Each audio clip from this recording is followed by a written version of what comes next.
Okay, we're on the record. I'm going to call this meeting to order for the Polk County Budget Committee. And I will note that all members are present, all commissioners and all civilian members are present today. Our first item of business is the election of the chair, vice chair, and secretary. And then on to approval of April 4th and 6th, 2003 budget hearing minutes. So, who would like to make nominations? I would Okay. nominate Mr. Johnson, as chair. Second. Oh, boy, that was fast. Thank you for your confidence. Any other nominations? No. Any other nominations? No.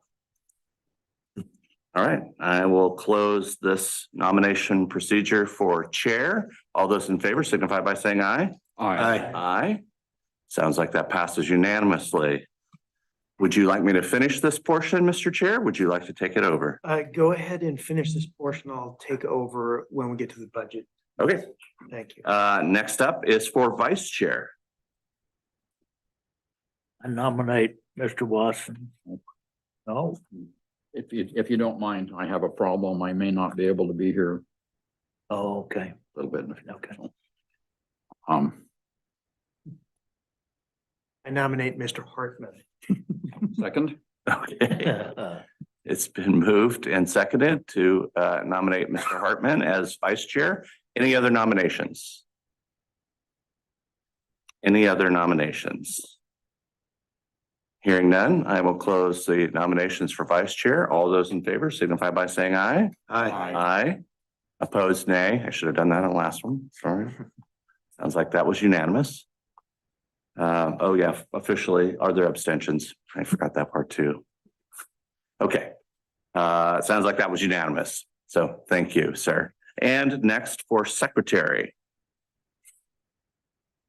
Who was our secretary the last year? Believe that we nominated. Mr. Gordon didn't. Oh, that's right. The rookie. It's usually the least senior member of the board ends up being the Mr. Gordon secretary. was nominated last year and I would like to nominate him again this year. Okay. Is there a second? I'll second that. Okay. Any other nominations? Any other nominations? Hearing none, I will close the nominations for secretary and ask all those in favor signify by saying aye. I Aye. Opposed, nay? Are there any abstentions? All right, sounds like we have our slate of officers. So next up is approval of the April 4th and 6th, 2003 budget hearing minutes. I move that we approve the minutes as proposed in our binders. second, Okay, been moved and seconded to approve the minutes. Any further discussion? Hearing none, all those in favor signify by saying aye. Aye. Aye. Opposed, nay? Any abstentions? Okay, approval passes. And then finally, adopting procedures and rules of governance, standard operating procedures for the budget hearing.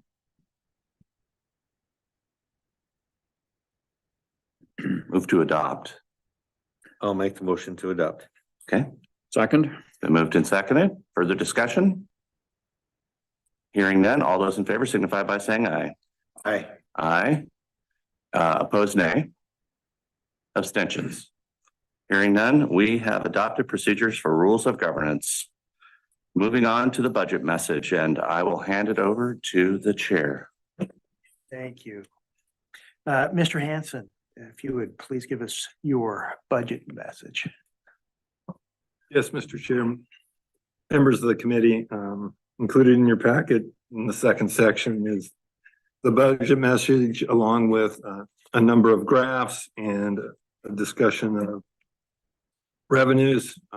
We don't have to go over revenues if you don't want to, but I will proceed with the budget message. 24-25 budget was developed to address operational needs of the county. This budget was a little different than it has been in the past. Obviously, the last 3 years or 4 years, we've had, and I'm not even gonna read off my budget message. It's more of a talking discussion. We've had unique circumstances. We entered 3 years ago in the COVID, 4 years ago in the COVID arena. We dealt with that for a couple of years, received influx of monies, dispersed influx of monies too, addressing COVID and that.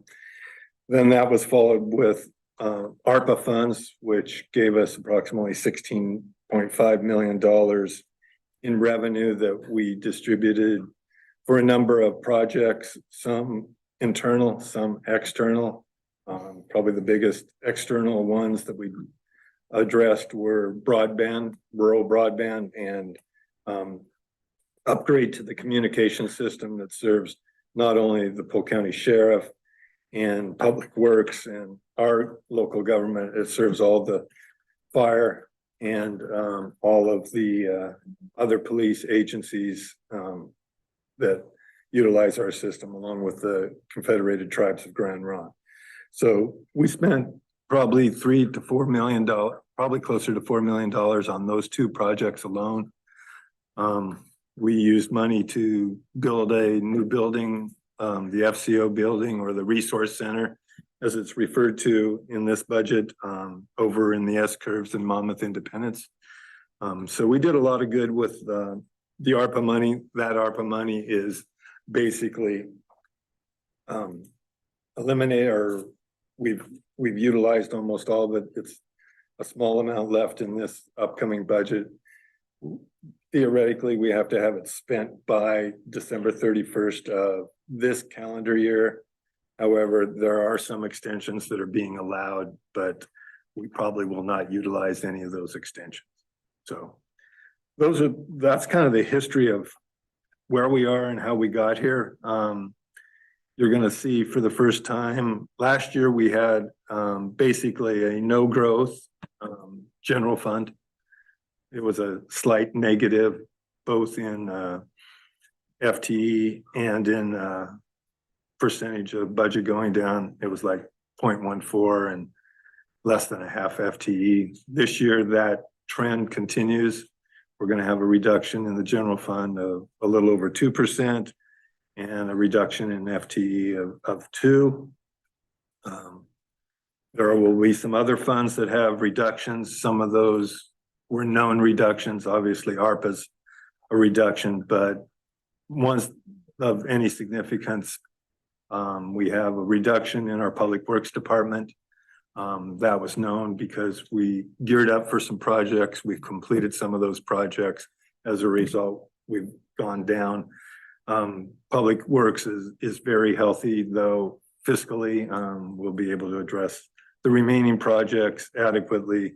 They have a contingency that is almost identical to last year. So Public Works, even though their budget went down, you have a very healthy budget, in my opinion, in Public Works. You have decreases in Public Health. You have decreases in Human Services. Those are the result of programs that Public Health was living off COVID receipts. They've expended all of those, so they're going to be back to more of their normal state budgetarily. Health Services, some of the programs that FCO were involved in have diminished, and as a result, overall, that budget is also going down. The one budget that isn't going down is behavioral health. They're increasing approximately $5.8 million over the previous year. That continues to grow at a very healthy rate, almost too healthy.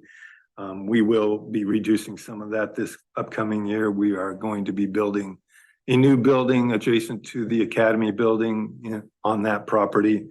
If you remember, we talked about purchasing the Wells Fargo Bank. We sold that this fiscal year and decided to build on campus probably made more sense to build on campus. We received some additional funding from Representative Scharf to help with the building of that building, approximately $2 million from the legislature.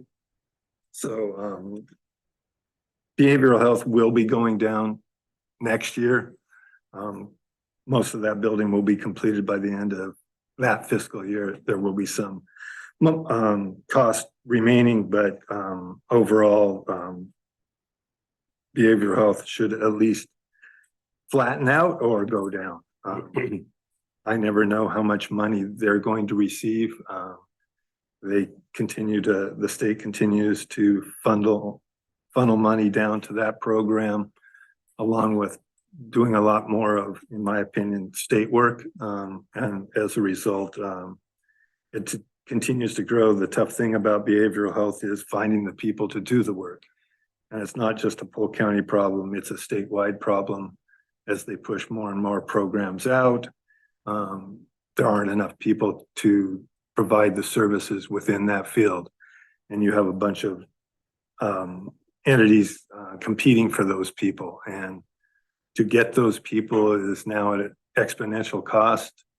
I believe the executive director for AOC, her daughter just got a graduate degree. Her offers include $20,000 bonuses, paying for all education for her PhD, along with a six-figure salary. We can't compete with that, nor should we try to compete with that, but that's the reality of that market in today's world. They're kind of like nurses used to be and still are. So those are the things that are out there that we're seeing, and that overall the county budget is decreasing by 3.5%. Again, most of that is the result of ARPA and drawing down on that 16 million that we received over the past 2-3 years. And then overall the FTE is reducing also. So that's kind of where we are. The rest of the budget message has a lot of history, the last 10 years. Obviously, something you'll be formally approving in May is the property tax and the levy. I am proposing at this time, and it will not change, that we levy the full amount of our permanent rate, which is 1.716 per thousand. And in the public safety operating levy, it's 49.5 cents per thousand. So those two amounts have not changed from the previous year. 49.5 cents. This will be our second year of that levy. So you'll have 2 more of those amounts, and then we'll have to decide whether to seek another operating levy and what amount, which the budget committee is usually a part of, and the board is the final decision maker on that. I've given you an overview of the general fund, a reduction of 2 FTE and a reduction of a little over 2% in total budget. Like I said, other funds, you see public works went down 13%, health services went down, public health went down, and as I said, behavioral health went up drastically. Then the revenues kind of follow what the funds are occurring. Proposed staffing levels, you can see the general fund lost 2 FTE. The other funds lost a total of 3.4 FTE. A lot of that occurred in ARPA and moving those positions or eliminating those positions. Salaries and benefits, we don't have any, well, we have one negotiation going on currently with the Deputy Sheriff's Association, but it does not involve money. It involves language issues, and that we're set for our negotiations with our labor unions. We're good for this upcoming fiscal year. Next year, we will probably have, I think we have 1, maybe 2 on the docket for full negotiations. Internal charges, we're seeing a lot of increases in our internal charges, both because of staffing, but also because of things like facilities. Facilities costs in the utility realm have gone up 15-20% in all of our buildings. A lot of that is cities are beginning to add a lot more additional fees attached to their water bill or those kind of things. Gas and electric have gone up. So I'm raising all the utility costs in all those facilities budgets. In the IS budgets, and not necessarily GIS, cybersecurity is taking up a lot of funding requirements, replacements and upgrades, and all those are becoming very costly. And when you have a big organization and well over 500 computers, you're replacing a lot, you're upgrading a lot. Software companies are getting a little more creative in how they charge you for their services and what you have. There's a whole bunch of things, but cybersecurity is probably the biggest cost that's out there. I just signed a payment voucher for $240,000 for some cybersecurity upgrades, and that doesn't fix everything.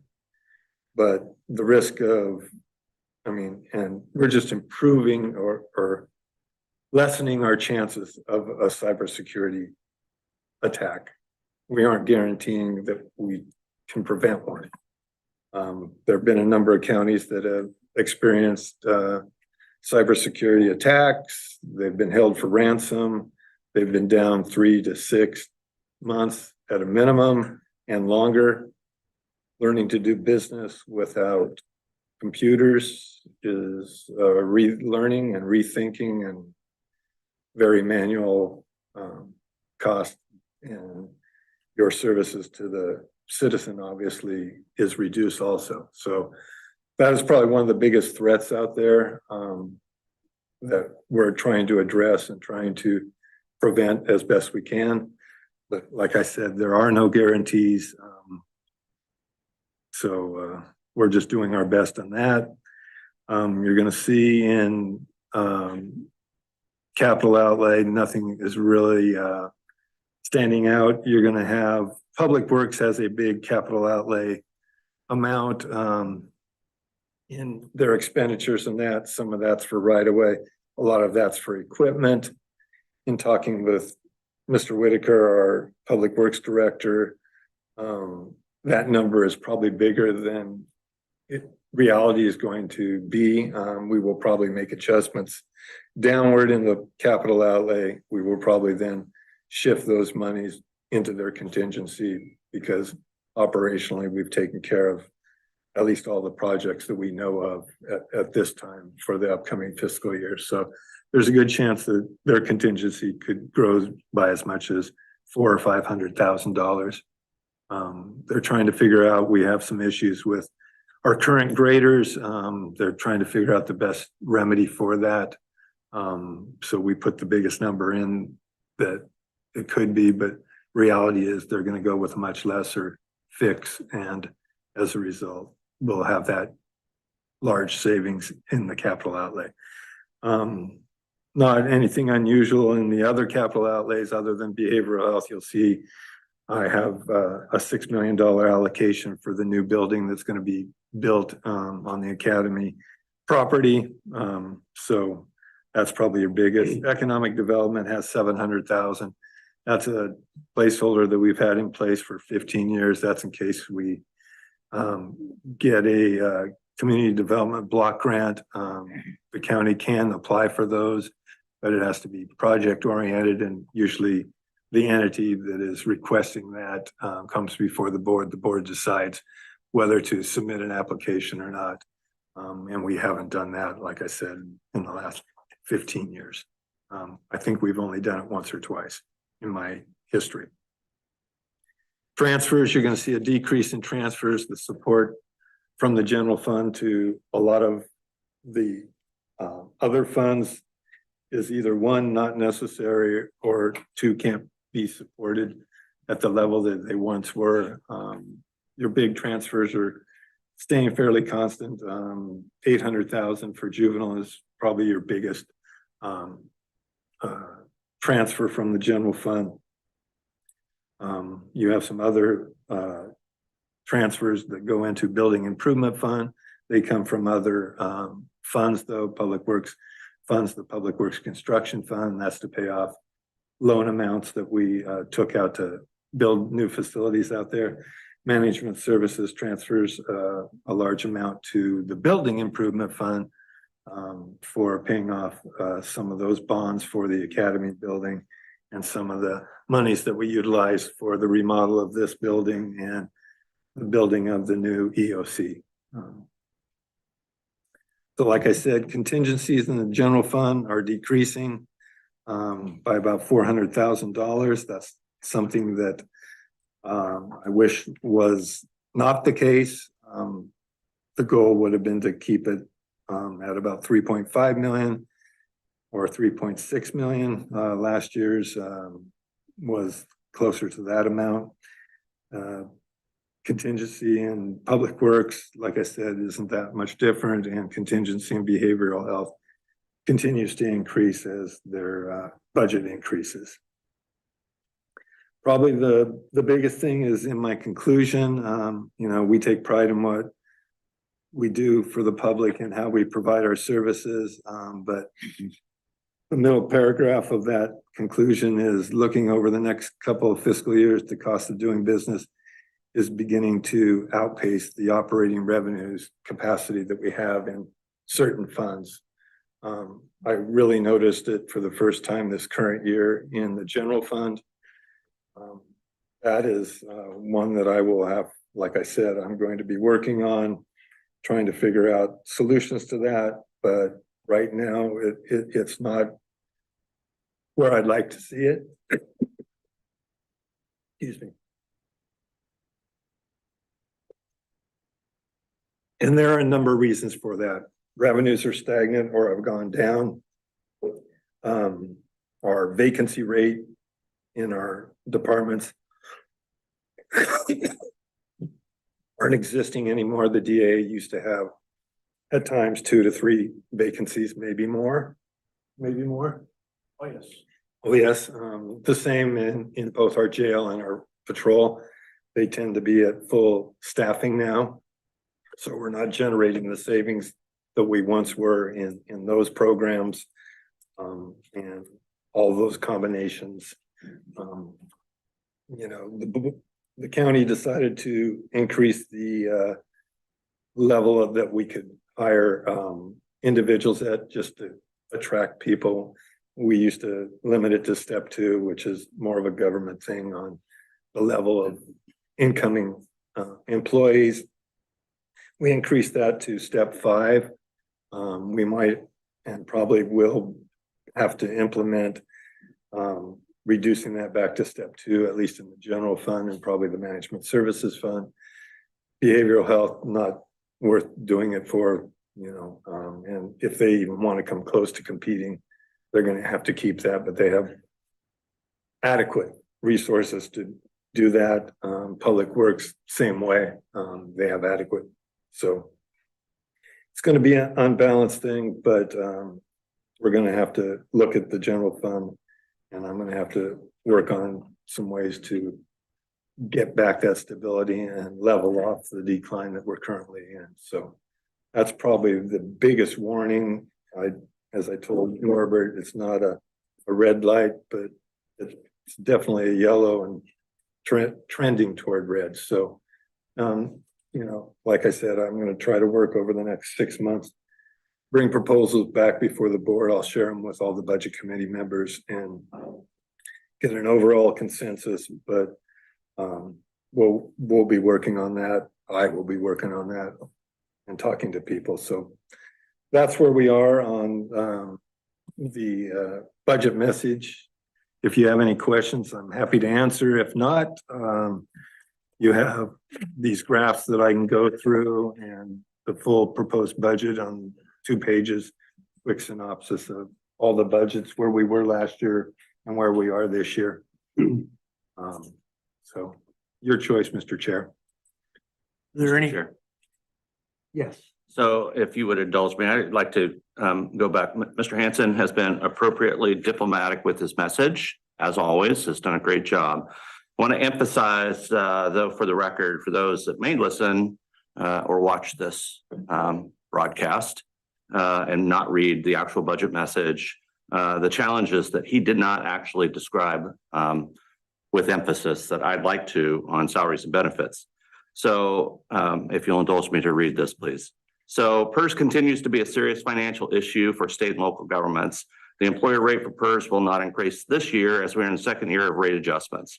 PERS will increase for the 25-26 fiscal year. However, with the creation of the PERS Reserve Fund, the impacts will be less severe than normal. That's for Polk County. We have created a fund to help us see the tsunami that's coming. The unfunded actuarial liability, UAL, for Polk County with the latest evaluation period in 2022 is now at negative $32.91 million. That's an increase of $8.5 million over the previous year.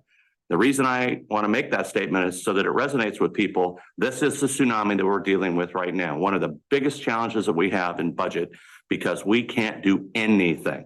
And that $32.9 million is what the state says we owe.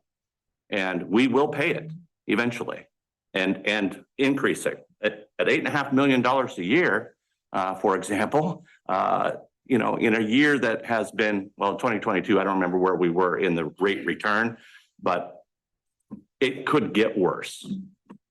It could get worse, and it could get better. Your UAL is a function of actuarial assumptions. And a lot of those assumptions, if you change 1 percentage point of return, you could go up another 20 million to the negative or 20 million to the positive. The UAL is a target number. It fluctuates, in my opinion, well, not in my opinion, in reality, based on stock market returns. This evaluation is for the 22 calendar year. And so they always lag over a year in what it is. So we will get how we did in 23 in December. And that will be the new, and we will get new employer rates sometime in January or February usually. Commissioner Pope pointed out that we did create a PERS Reserve Fund. At the end of this fiscal year, this proposed fiscal year, you'll have 1.6, a little over 1.6 million in that fund. That will address most of the first year's employer rate increase. This last session that we were in, employer rates change every 2 years for PERS. This budget is the second year of that rate, and a new one will occur July 1 of 2025. This last year's was a smaller than normal increase because they had good stock market returns. Rather than doing the normal 4 to 4.5%, which they do, they decided to give employers a break and made it about a little over 2.5. But in reality, in my opinion, they should have kept it at the 4.5 to buy down your UALs, but they chose to kick the can down the road, which PERS is very good at. So this next year, in reality, when the employer rates come, they should be in the 6 to 6.5 range based on stock market returns from those previous years. They won't issue 6.5%. They'll cap it again at 4 or 4.5 and kick the can down the road again. So 5 years ago, 6 years ago, we were supposed to be out of this increase in 2030 or 2032. Now it's at 2034 to 2036. It's going to continue to get pushed down the road because employers can't afford the massive increases that are needed to clean up the UAL. And when they have the good times, just like they did in the old historic PERS, where when you had bad years, you got the guaranteed 8%. And in the good years, oh, we'll give you more than the 8%. We'll give you 24%. They didn't protect for the bad times. So PERS is notorious for kicking the can down the road. And I'd like to say you're gonna get out of this mess eventually. You might, but you better pray the stock market does it for you, because PERS and how they do their rate increases and that isn't going to do it for you, in my opinion. The other thing that's gonna help you though is when us tier one people die out, you're gonna get back. The current system that they have is better. It's a sustainable system. But you have a lot of people in the system still, tier one and tier two, that are gonna be getting benefits for the next 15, 20, 30 years. And as a result, you're still gonna continue to push that curve out. So, yeah, PERS is a huge one. I don't know where health insurance is gonna go. I think it's now almost 2 years ago, they passed the universal healthcare statewide. It's in committee. They've been working behind closed doors. I'm not telling anyone. They're supposed to push something out, I think, within the next 2 years of a proposed, and what that universal healthcare is going to be for everybody.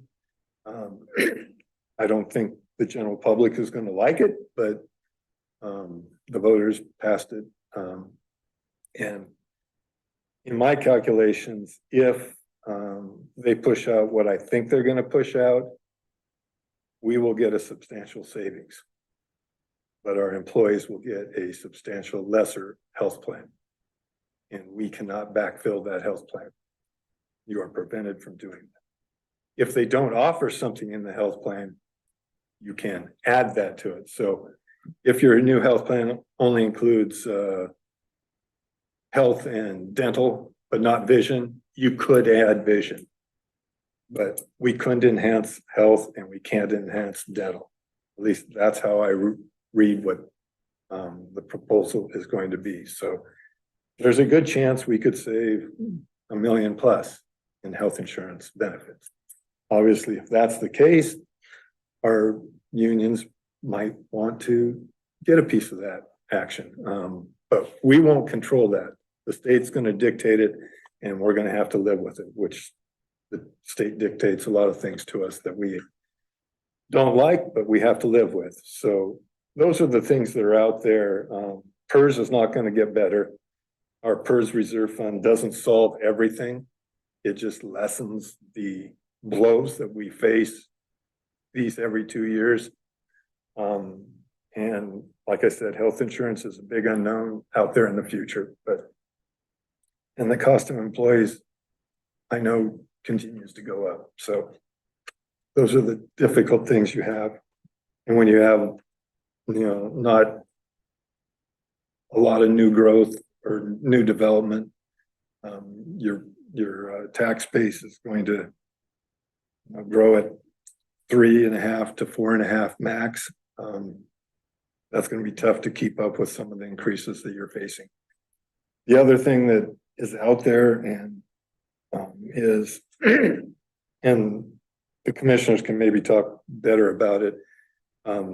There is a lot of talk on revamping Measure 5 and Measure 50. The cities are in a huge outcry over funding. A lot of cities are in fiscal distress. So there's going to be a push to relook at Measure 5 and Measure 4750, however you want to call it, which is the limitations on property taxes and that, what that would be and how it would be implemented. Very difficult to say. I'm sure the assessor would love to talk about that, and having 2 split systems and those kind of things. Don't want to talk about that. But those are things that are out there that we have no control over. Even if we protest, it doesn't do any good. We don't have a loud enough voice. So, property tax system is probably going to be looked at hard over the next 2 years legislatively. And then you have universal health care, and then PERS is PERS, and painting a wonderful picture for you guys. But PERS has always been on the radar for the last 25 years of my career, almost 30. So, I well remember that. I remember Yeah. your voice 25 years ago, yeah, and your voice made a difference. yeah, but you couldn't unring a bell. I mean, PERS dug its own grave 30 years ago by the actions that they decided to do with giving the kind of benefits and the kind of returns to employees. They couldn't dig themselves out fast enough. So you're dealing with past sins, and it's not the fault of the employees that receive those large benefits. It's the system and the lack of accountability and control. well, the mindset of the PERS board back then was to maximize the retirement for the employee, Hmm? not looking At the long term. Oh, yeah, past I remember. their nose.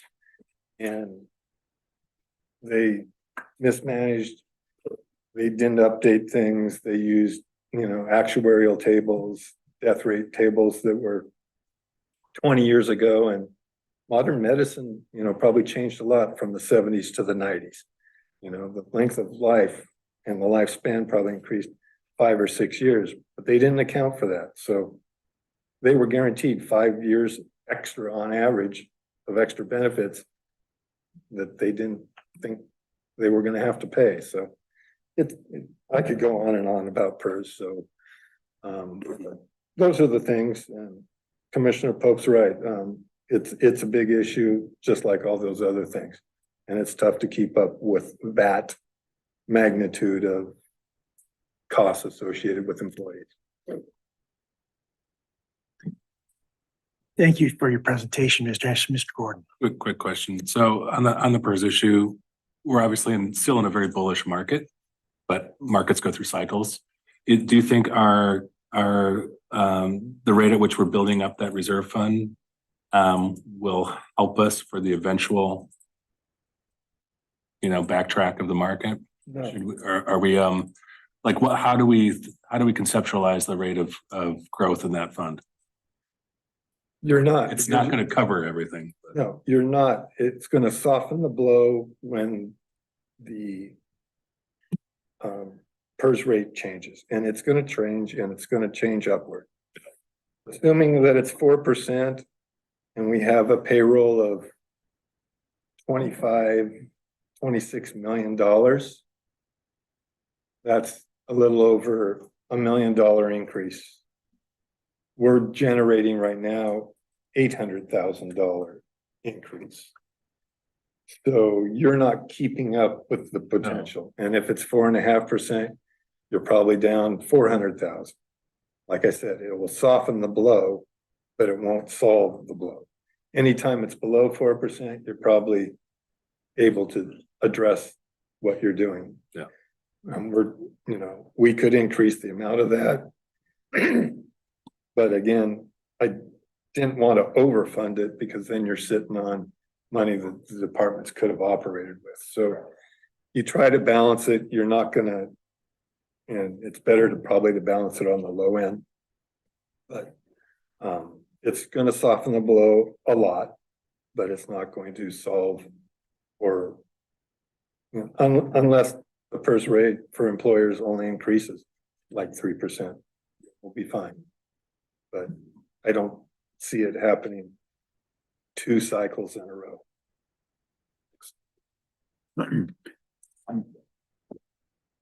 To touch on this just a little bit. Okay.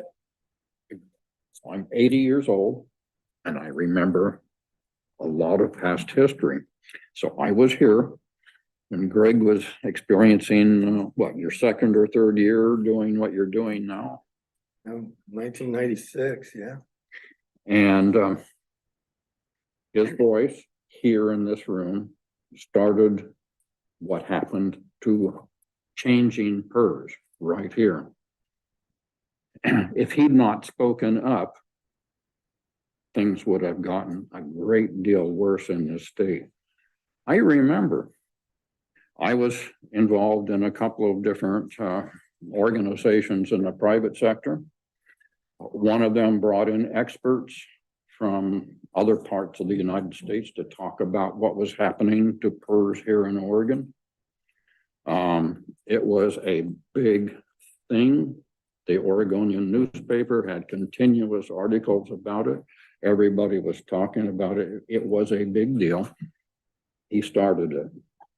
So what can happen in places like this can make a huge difference. The good news here is that people were on their toes, willing to pay attention, go out and find out the facts. And things did change. They didn't get changed completely, of course, but some really good changes did happen. I don't know where we'd be if those hadn't happened. So my point is, keep on your toes here and be willing to ask and look into this. And you can make a change. It's really important that that kind of thing continue to happen. So I agree with you, Blair. We've always got to challenge the system as it is working today to make it better for the future. That's the only way it's gonna happen, is if we keep challenging. for sure. And you know, I do that. I was watching YouTube a couple of weeks ago and a thing came up, top 10 states where people are leaving. Oregon was one of them. We are a net loss state now. The people that usually leave first are the people who have the money, who can get out and put their business somewhere else. So these kinds of things are important. Absolutely. Keep talking about them. I want to thank you for your comments. Would you like to go through the graphs and any of that, or do you just want to view those at your leisure? Well, I have reviewed them, and I believe most of us do our homework. I believe everybody has taken the time to review, and I know that I've gone through and made notes. So I think we're at point, Mr. Hanson, does anybody feel the need to review the graphs, or has everybody done that on their own? Right, so let's skip the graphs and move to next section. Next section, actually, well, the very end of your section is general fund revenues. We tend to look at those a little, but when you go through the individual budgets, you're also looking at them again. And then at the end of the budget process, we tentatively approve revenues and contingencies after you make wish list changes in any of those things. So I don't think it's necessary to go through revenues unless you want to. Probably the biggest thing in there is a lower than last year beginning fund balance, which is the beginning of the erosion of expenses to revenues. So if you want to move on to individual budgets, we can move to the clerk's budget if that's your desire. Let's do that. Let's move on to clerk's budget. Okay, the county clerk budget consists of two programs. One is the recording program where we record documents and everything else that we do up there outside of elections, marriage licenses, domestic partnerships. BOPTA also is included in and that's, wow. Is it a new name yet, or is it still BOPTA? It's something else. I can't remember what it is. It's Wild, you remember? it's property tax appeals. That's what it is. But recording budget kind of follows the interest rate market. If, for example, let's just say interest rates on houses are 6%. If that suddenly went to 4%, 3%, they'd be so busy up there, they wouldn't know what to do with refinancing and the recording of documents. When obviously interest rates go up like they have in the last few years, recording revenues crash. At our peak, we were getting, over 700, almost $800,000 in recording revenue. We're now down to 300,000. So that's a big difference. That's one of your indicators in your revenue reductions in the general fund and that.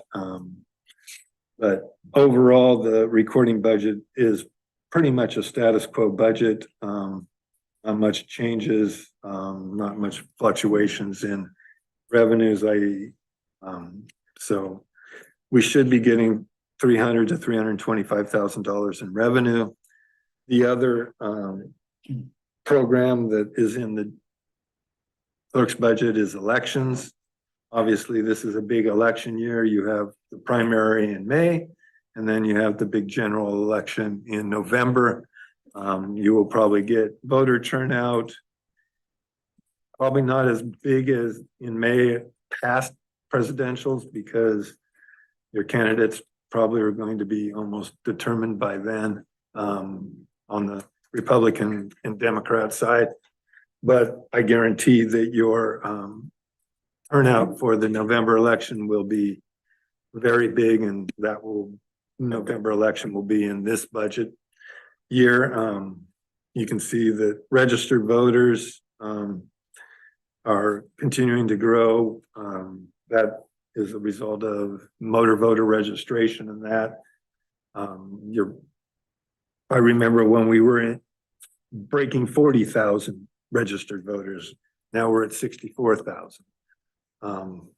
Registered voters greatly outpaced our population growth just because of the motor voter registration and that. You do have a reduction in turnout because a lot of people are getting registered to vote that never were going to vote anyway, that hadn't in the past been registered. But you have big election in November, like I said. The following year in 2025 is usually a very small election in May, unless there's special elections created by the state. We should only have 2 elections that I know of in this fiscal year. If there's a special election by the state funds that. So it's really not an impact. It's more of a inconvenience and workload issue for having another election. This is we have our county clerk. We appointed Kim as our county clerk. She is running unopposed in November. So unless there's an incredible writing campaign, which is virtually impossible, she will be elected clerk for the very first time. She is currently appointed. But both of these are status quo budgets, and staffing is still as low as any staffing of a clerk's office in the state. Per capita, we have 3 employees up there, and that's what we are. So I'd request that we tentatively approve both the recording budget and the elections budget. There will be a lot of eyes on these elections. Like I said, security is a big issue. The state is pushing a lot of increased security measures, doubling of staff in certain areas and those kind of things, but we'll be fine. And I've never feared that we've had any issues with our elections, both with Kim as our current or with Val with our past. Those were the 2 that I've had to deal with vote by mail. Mr. Hanson, I had just a quick question on the insurance line 8140. I see that, I'm assuming that's like health insurance and so forth. No, that's liability insurance. Oh, that's liability insurance. Health insurance is up above in the personal costs, where it says insurance in the middle of that below salaries. Yeah, I'm sorry. So account number 8140. Oh, yeah, I'm seeing on the, a decrease. well, I'm seeing on the recording one, it's flat and then a decrease on the elections and I'm, You have more FTE in this one than the other one, and one of those FTE doesn't take insurance, got it. so Okay. I don't charge as much to that budget. Thank you Because for clarification. if you look historically at the two on the left, you can see that they only spent 19 and 20. That 28 is probably bigger than it should be, but we usually have increase in postage costs and those kind of things in elections, so it kind of balances it out, but that's because one of the employees, and they're still here, doesn't take health insurance. They opt out. They have other coverage. Great. Thank you, Mr. Hanson. Yep. Is there a motion to tentatively approve the budget for recording and elections? So moved. Second, Any further discussion? Those in favor, please say aye. aye. Those opposed, please say nay. Any abstentions? The recording and elections budgets are tentatively approved as proposed. Next, budget in your packet is the assessor's budget. She is in attendance in the back. If you have any technical questions that I can't answer, or any questions that I don't want to answer, I'll just shift back to her. But, she's also up for election. She will be up for election in May. She is running unopposed, so unless, again, there's an incredible write-in campaign, she will be elected in May. The clerk can't be elected in May. She gets elected in November. Don't ask why those rules are the way they are. But the clerk, the sheriff, and the treasurer positions have to be elected in November. The Board of Commissioners and the assessor can be elected in May. So don't ask. There's no reason for it, but this is the general fund for the assessor. Obviously, the duties of the assessor's office, I think are fairly well known. She provided a lot of budget highlights and statistics for you to look. You can look at the past growth in assessed value, which is on page 1 of her assessor's budget highlights. You can see that we've been averaging over 4%, 4.25 to 4.5, with the highs in the 1920 area that were almost a little over 5%. You can see, though, historically, you can see how it can drop if we go into a severe recession and property values drop below market values. You can see that in 2012 and 2013, our property tax rate grew at 1.97 and 1.86. So it is not beyond comprehension that if we do go into recession, that your property tax could drop below the natural increase of 3%. I don't believe our market value tends to be enough of a cushion that we don't get impacted severely when you have a severe recession. Other counties like Deschutes County got devastated during that period of time because their property values went from 700,000 to 350,000 real quick, and that dropped below market value, and assessed value of the market value dropped below the assessed value. So that's what they had to use. But I think we have enough cushion, and the assessor Valerie can tell me if I'm wrong, that we're probably at least in pretty good shape of having that severe drop. You can see real market value and how they've increased over time. last 5 or 6 years in their statistics. Then you have exception, RMV history. You have all the different things that they have to look at that influence property values and how they assess values in the future or the market increases in certain areas in that. You also can see assessment and taxation software and those kind of things in the last of her page of her highlights. I mentioned the Measure 5 and the Measure 50 discussions. They are in having discussions on that topic.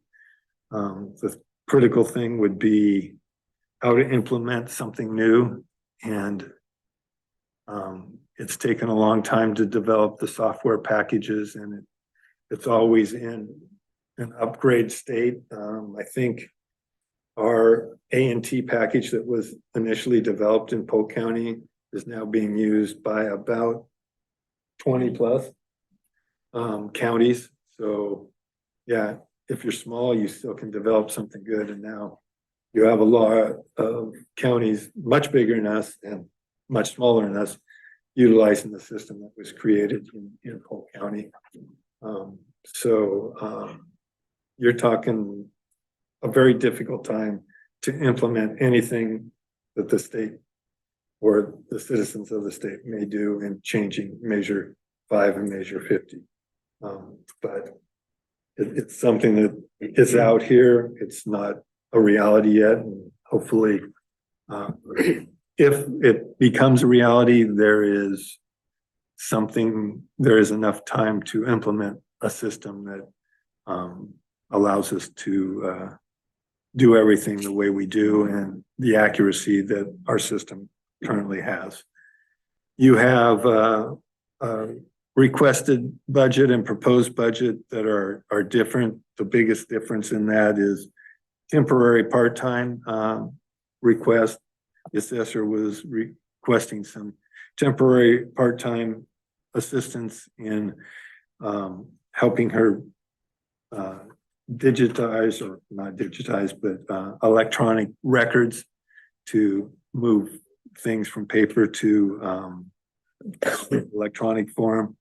I reduced that at this time. The general fund doesn't have the money in my assessment. It may change come May or June when we adopt the budget, but that's probably the biggest difference in the two budgets that we have. There's another small reduction in M&S, but that was all done by me. You can see that I reduced some of the management services costs, rent, and in information services, lowered those by $30,000. That's the big difference. The rest of those, I think, remain the same. We do get money from the state to backfill some of our costs associated with our assessment and taxation. You can see that is a little over $300,000. Doesn't come close to covering the cost associated with the assessment and taxation work that is done by the county. We collect obviously all of the tax revenue, property tax revenue for all the taxing districts within Polk County. There are discussions, there will be more discussions in the long session in 2025 about adequate funding of the assessment and tax system. Whether they come to reality, they have failed the last two long sessions to get something concrete to assist counties in the collection of taxes and the costs associated with that. And that's primarily driven by cities and school districts who don't want to help fund the work that we do to ensure that we give them the money they need to operate. So whether something occurs in the long session in 2025, don't know. There is a work group, that's working on that funding. I don't anticipate them being successful, but don't know. Val could talk about it more, but I know as much as you do. yeah, it's a tough fight and you have a lot of lobby against it. And when the school lobbies against it, that means the state's lobbying against it too, because the schools are funded by the state. And they don't like to take money out of their own pockets, because if we, charge even 1% of the tax revenue, that'd be over $1 million for the county to truly address the costs associated with. But that would be 1% less for all the taxing districts and special districts, school districts, cities come out strongly against it, so. But I would recommend tentative approval if you want to hear from Valerie, or if you have questions for her. Thank you, Mr. Hanson. Are there any questions from the board? I move we tentatively approve the assessors. Thank you, Mr. Hartman. Is there a second? Second. Mr. Wasson, thank you. Further discussion? Those in favor, please say aye. Aye. Those opposed, please say nay. Any abstentions? The budget for the assessor is tentatively approved as proposed.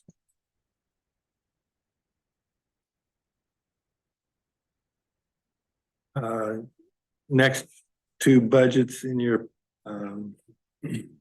tabs are the treasurer and tax collector. Treasurer budget is very much a status quo budget. Elected official salary is in there, along with the clerical assistance that is provided in that receiving of monies in that program. And I would recommend tentative approval of the treasurer's budget, and then we can talk about the tax collection budget. Any discussion about the treasurer's budget? Is there a motion? Move to TA, the treasurer's budget. Thank you, Mr. Wasson. Is there a second? Second. Thank you, Mr. Pope. Those in favor, please say aye. Aye. Those opposed, please say nay. Any abstentions? The treasurer's budget is tentatively approved as proposed. The other program budget in this section is the tax collector. The tax collector is appointed by the Board of Commissioners. Currently, the tax collector is. Want to speak? Is Caitlin. This program, once the assessor turns the roll and passes that role and the collection duties onto the tax collector, we collect taxes, like I said, for all of the taxing entities within Polk County, and those include all the cities, all the fire districts, all the special districts, the school districts, and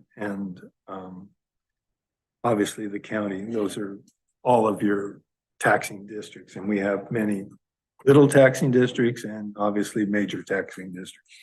We also collect taxes for the West Salem side of the city of Salem and move those monies over there.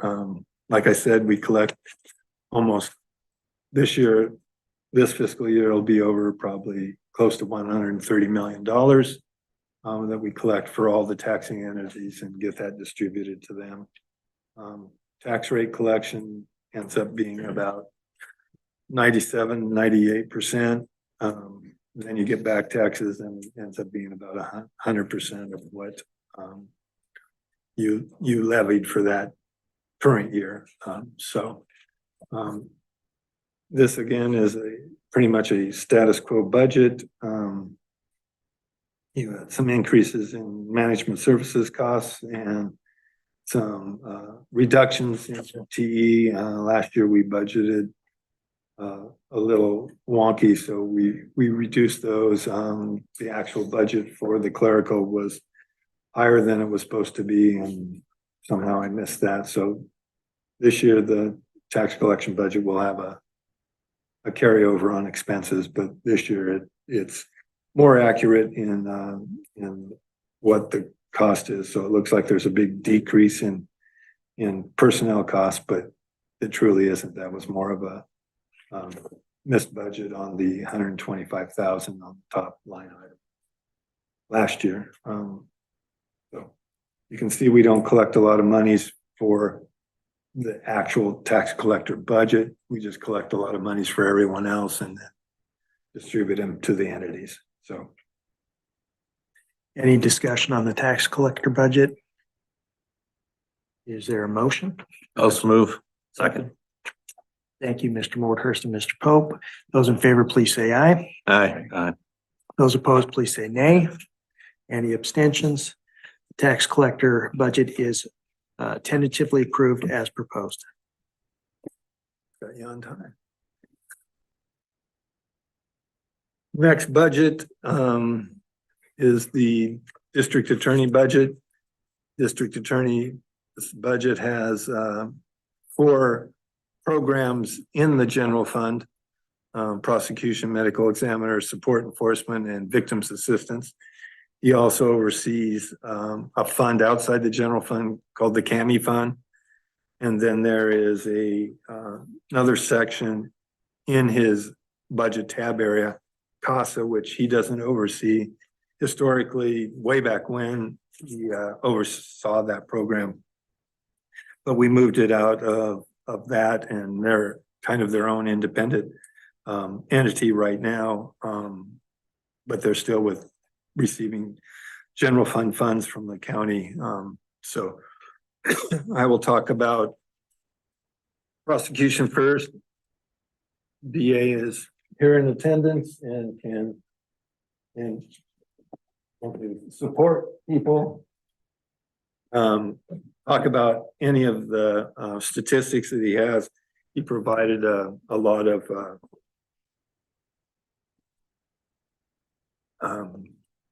statistics and graphs showing their workload and how they are. I'm happy to say that he is fully staffed. I believe the last 2 budgets, he was unable to make that statement, but he can come up here and make that statement if he wants, but he is fully staffed at the moment, and that's the goal for the upcoming year, at least. As of for him. Friday. As of Friday? Well, that's right. You had to hire An acceptance But- letter, yes. attorney wise, you've been for a while.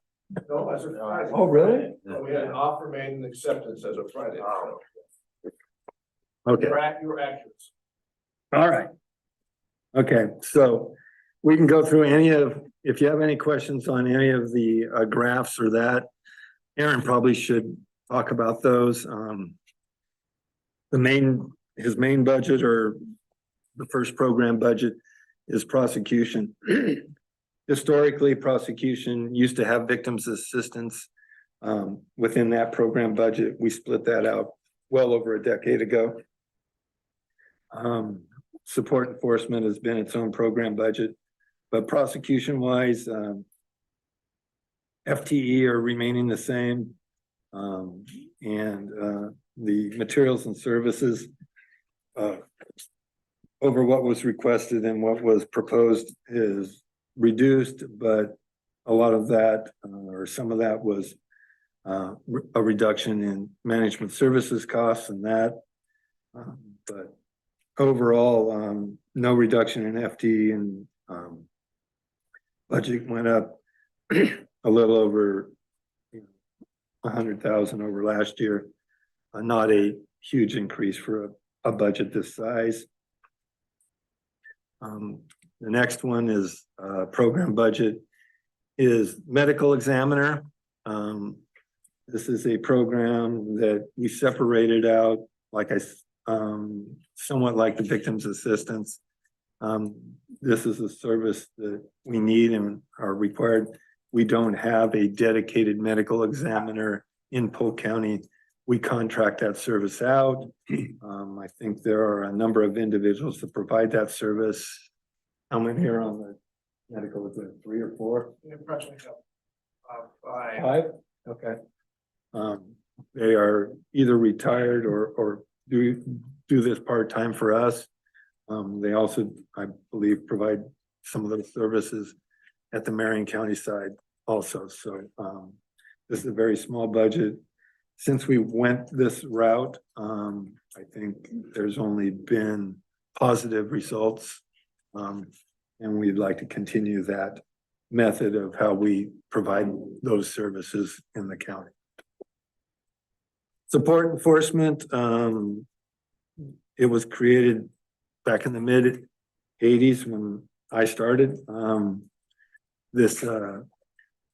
We do a great job in the support enforcement program.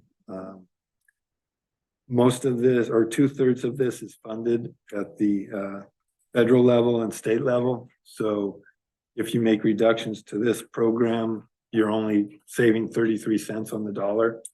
So it's one that I've in the past advocated not to reduce because you're not really getting the bang for the buck that you're reducing, and the services they provide and the monies they collect for indigent support enforcement individuals is a lot more than it costs us, at least at the county level. So and again, this is pretty much a status quo budget, increased a little. Victim assistance, like I said, we separated that out. They provide a very valuable service to the victims of this county. I believe the court system applauds this program for the work that they do. You can see that they have to address a lot of victims served, unfortunately. I think their goal would be to work themselves out of a job, but that's not a reality in this world. Overall, it's a very valuable program. They provide a very valuable service, somewhat like the CASA program does outside of the DA's budget. Funding for this sometimes is a roller coaster. Sometimes it's the flavor of the month and they get very solid support from the feds and the state, and sometimes it's forgotten, but it's a very good program. They do a lot of good work, and it's pretty much a status quo budget again for that program.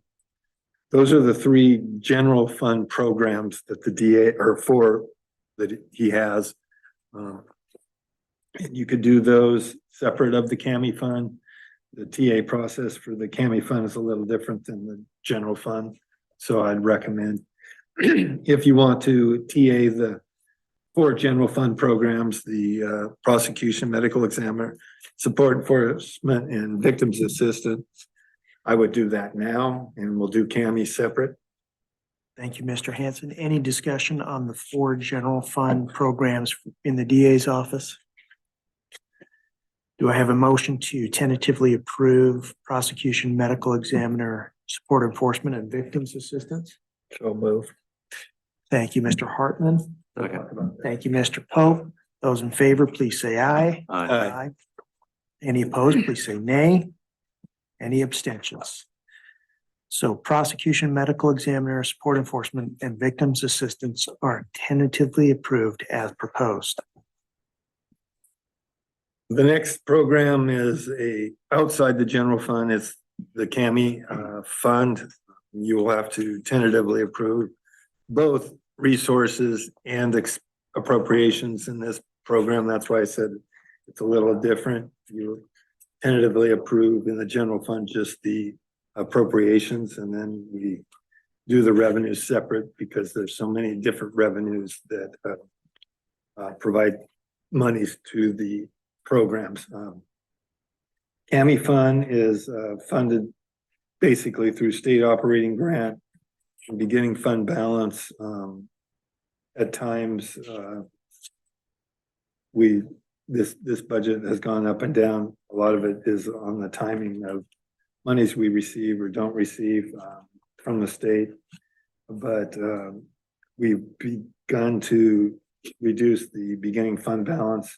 At one time, it was over $70,000. We're down into the 15,000 range. And the reason it was in the 70s is because there was a funding issue. We had to backfill with some general fund money, and then that came through and gave us a surplus of money, and we're slowly building that down. So this program provides a lot of education for the child abuse multidisciplinary team. They meet quarterly, monthly, okay, and talk about issues, things on the radar, those kind of things. There's a lot of trainings that are provided through this fund for local law enforcement agencies to learn how to be more aware of abuse and that, be more cognitive of that.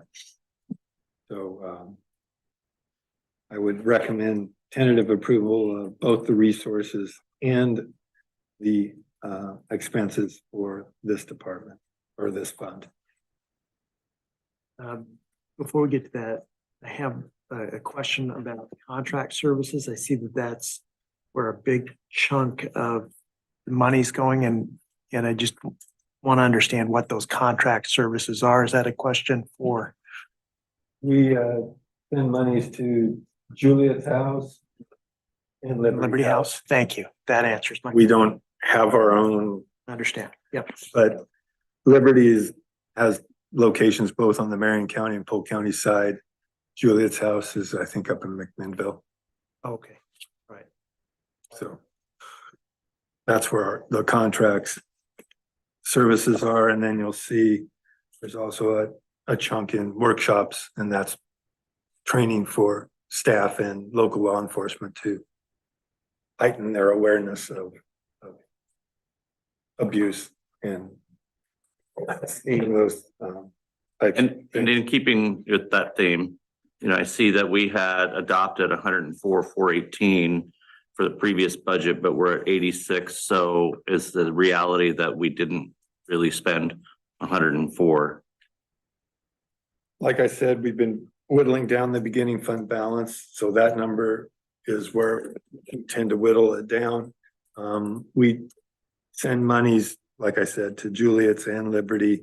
And we try not to have a big balance here. We try to push as much money as we can out with keeping fiscally not in the red. So, you know, that number is going to fluctuate up and down. You can see historically in 22, 23, we sent $81,000 out the door. 104, that number tends to be whatever balances the budget. Are they going to spend all 104? Probably not. This year, you're probably going to be more in the mid 80 range of where we push money out to those two programs. So These amounts, the amounts for contract services and to these contractors is based upon their requests that they send to your office, correct? The contract. Right, but they send these requests for funding to you. You don't make these numbers up. Right? And so are we staying consistent with their requests for funding? And not making cuts necessarily in that? We're just trying to better understand, are we adjusting what we say we're going to invest with them in spite of what they're asking for? Or is this fee for service, like a child goes to Liberty House, Yeah, good point. has a forensics exam, and then we get a bill for it? Is that it?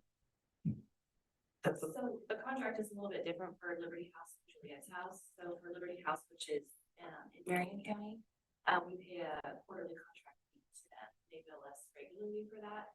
That's where most of our families go. convenient for them. But for Juliet's house, we pay it on an exam basis. So if a kiddo goes to Juliet's house and they only get a medical exam done, they're gonna bill us for that medical exam only. But if they get a forensic interview and a medical exam, then they will bill us for that. So So this is a predictive number. for Juliet's house, I would say so, but for Liberty House, that's. It's not a fixed number. It's not a fixed contract. Yeah. But it's a manageable contract. But Right. if there's a run on unfortunate child abuse, we would over expense. We don't see that. Over time, learned that the volume of business going to Liberty House is far higher, so than due to Juliet's house, so it makes more economic sense to sort of work a contract with them, and then the Juliet's house is more per service basis with them, and that's and also, this is not only the exams, plus the service they provide in that, also it's a consultation, they also come as witnesses for trial as well, and that's all encompassing the service. We don't get a separate bill from them for their doctors, that sort of comes from trial. So, and when my lawyer calls up, when we have had a trial meeting, something like that, I'm gonna bill it back, so. Thank you very much. Any additional discussion? Is there a motion to tentatively approve both revenues and expenses of the CAMI fund? So moved. Thank you, Mr. Pope. A second? Thank you, Mr. Hartman. Further discussion? Those in favor, please say aye. Those opposed, please say nay. Any abstentions? CAMI fund revenues and expenses are tentatively approved as proposed. The last program budget in this tab, but not under the purview of the DA, is the CASA budget. In the past, I've recommended 15,000 or 20,000. The budget committee has increased it to 25. This year, they're only requesting 20. Fiscally, they're doing a better job of fundraising and paying for themselves. And the services that they're able to provide. So I proposed 20,000. So if you want to tentatively approve 20 or change that amount, they told me they don't need any more than 20. And they actually told me they could probably live with 15, but I said request 20 and then I proposed. Move to TA, the council fund. I'll second. Thank you, Mr. Watson, Mr. Morthurst. Further discussion? Those in favor, please say aye. Aye. Opposed, please say nay. Any abstentions? CASA fund is tentatively approved as proposed. I believe that brings us to our break a little bit early. Good. Get a longer break. Wonderful. Let's reconvene at 10:45 and start back up. Chairman? Yes.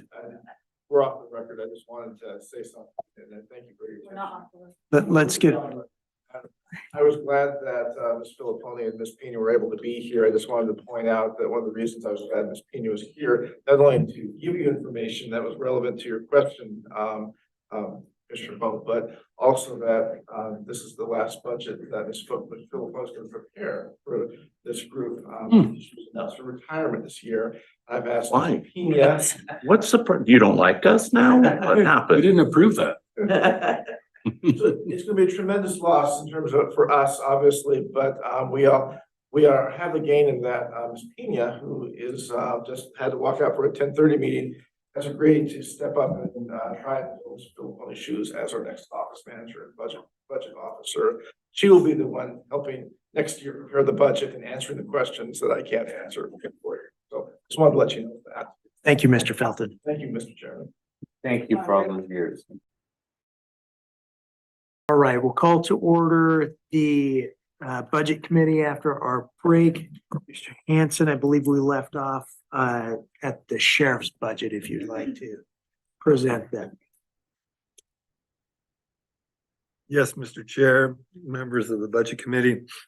The sheriff oversees two programs within the general fund, the two largest programs in the general fund. The sheriff patrol program and then the sheriff jail program are the two general fund programs that he oversees.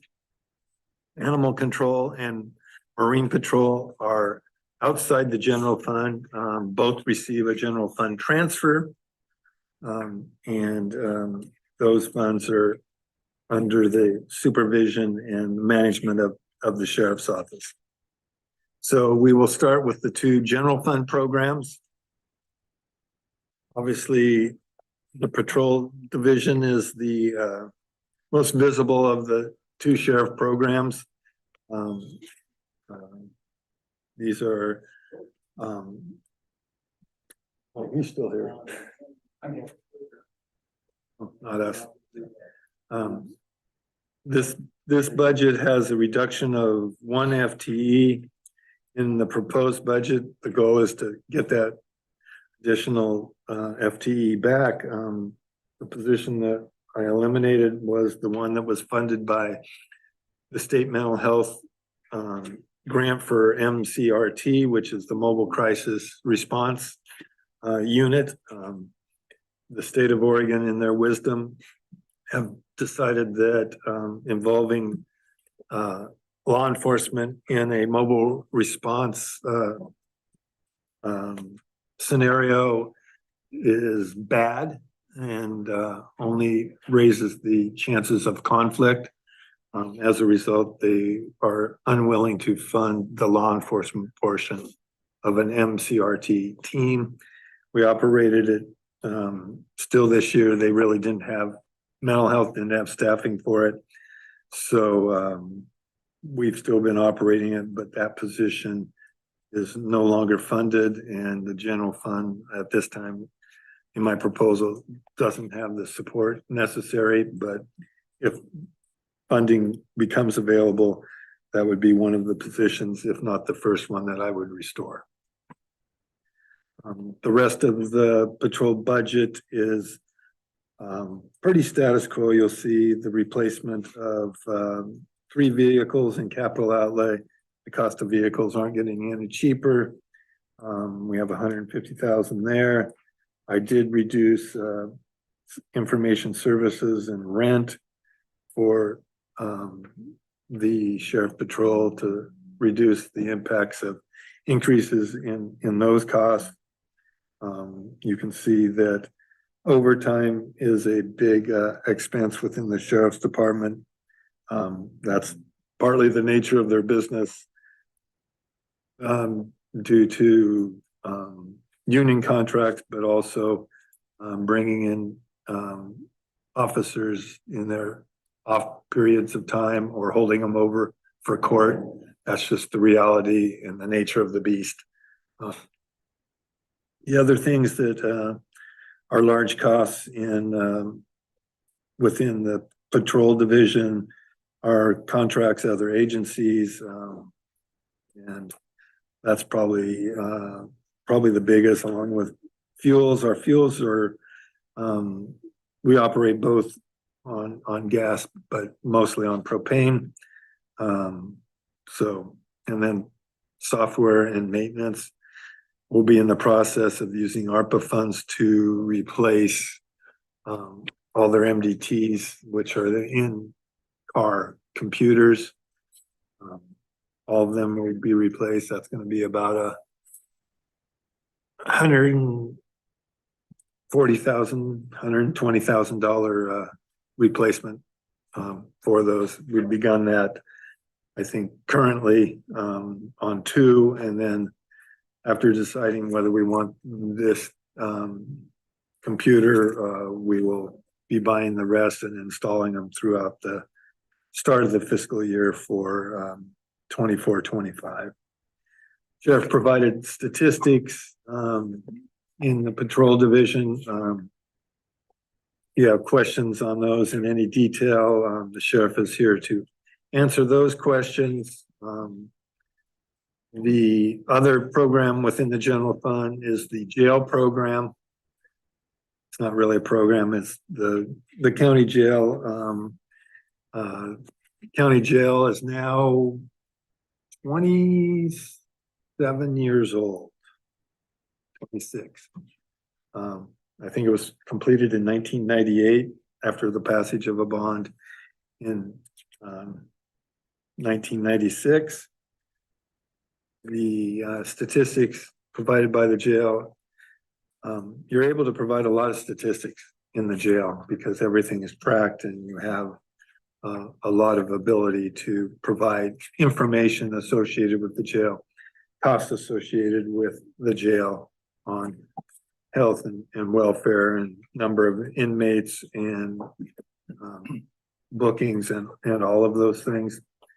I would say this is a status quo budget for the jail. The costs associated with the jail are increasing. Staffing to provide medical care is increasing. We currently have employees in public health providing that service. Now, have we moved them under your purview yet? Barry, the nursing and that? The nursing, no, that's under the. Public health, and we're gonna continue that, you Yes. think? Okay.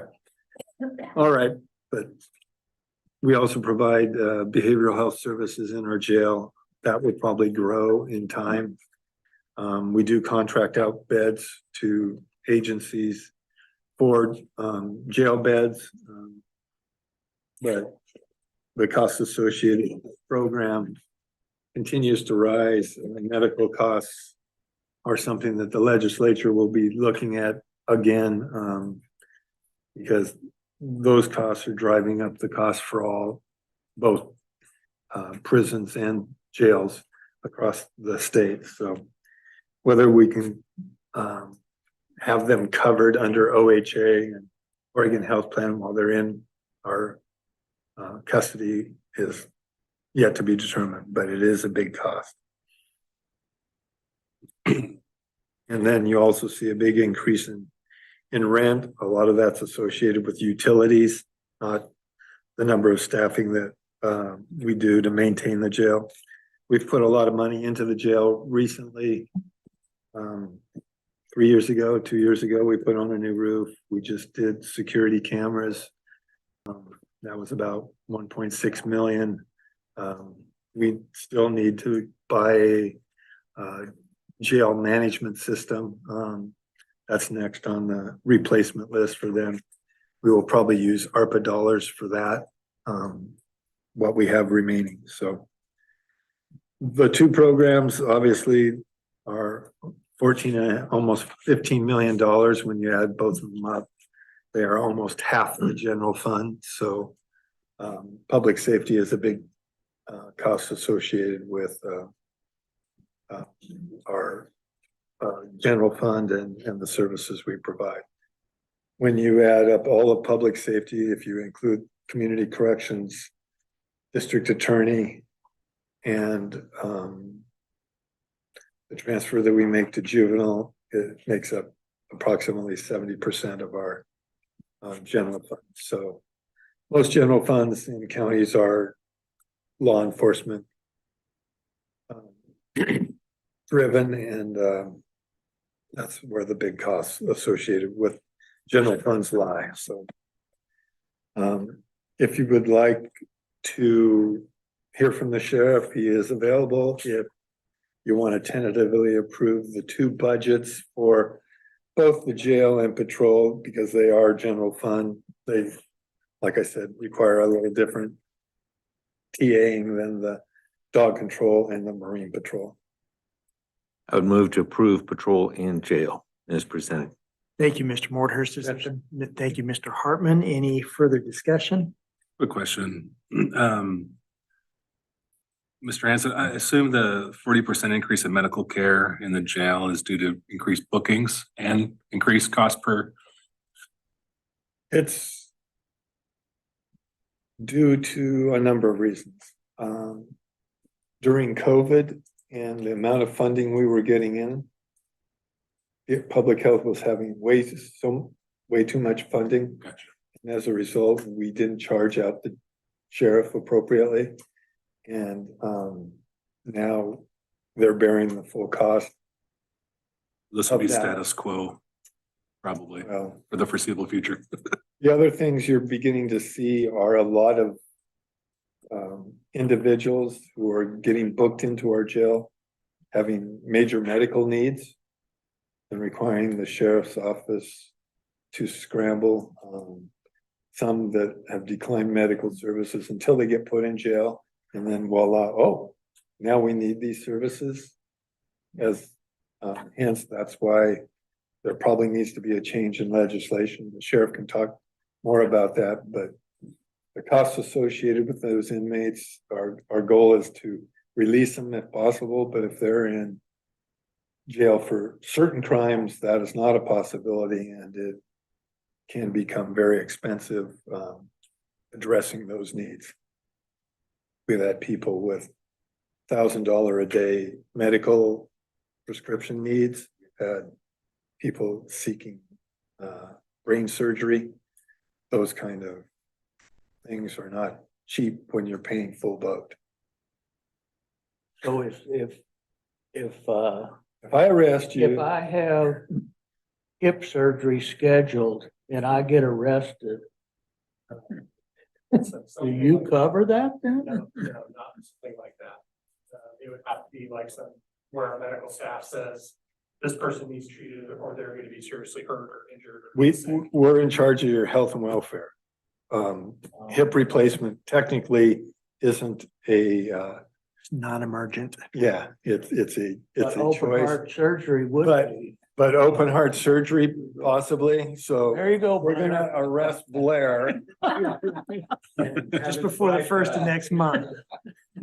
But Thank you. No, Yes. And then it would cause him to really have an emergency, so he would have to have it, and so then it would be a deal. those are issues that are outside the sheriff's control. Yeah, Obviously, that's he doesn't get to pick and choose who gets put in his jail. challenging. It can be very challenging at times for office staff and him. Trying to get people released is balancing that with the safety.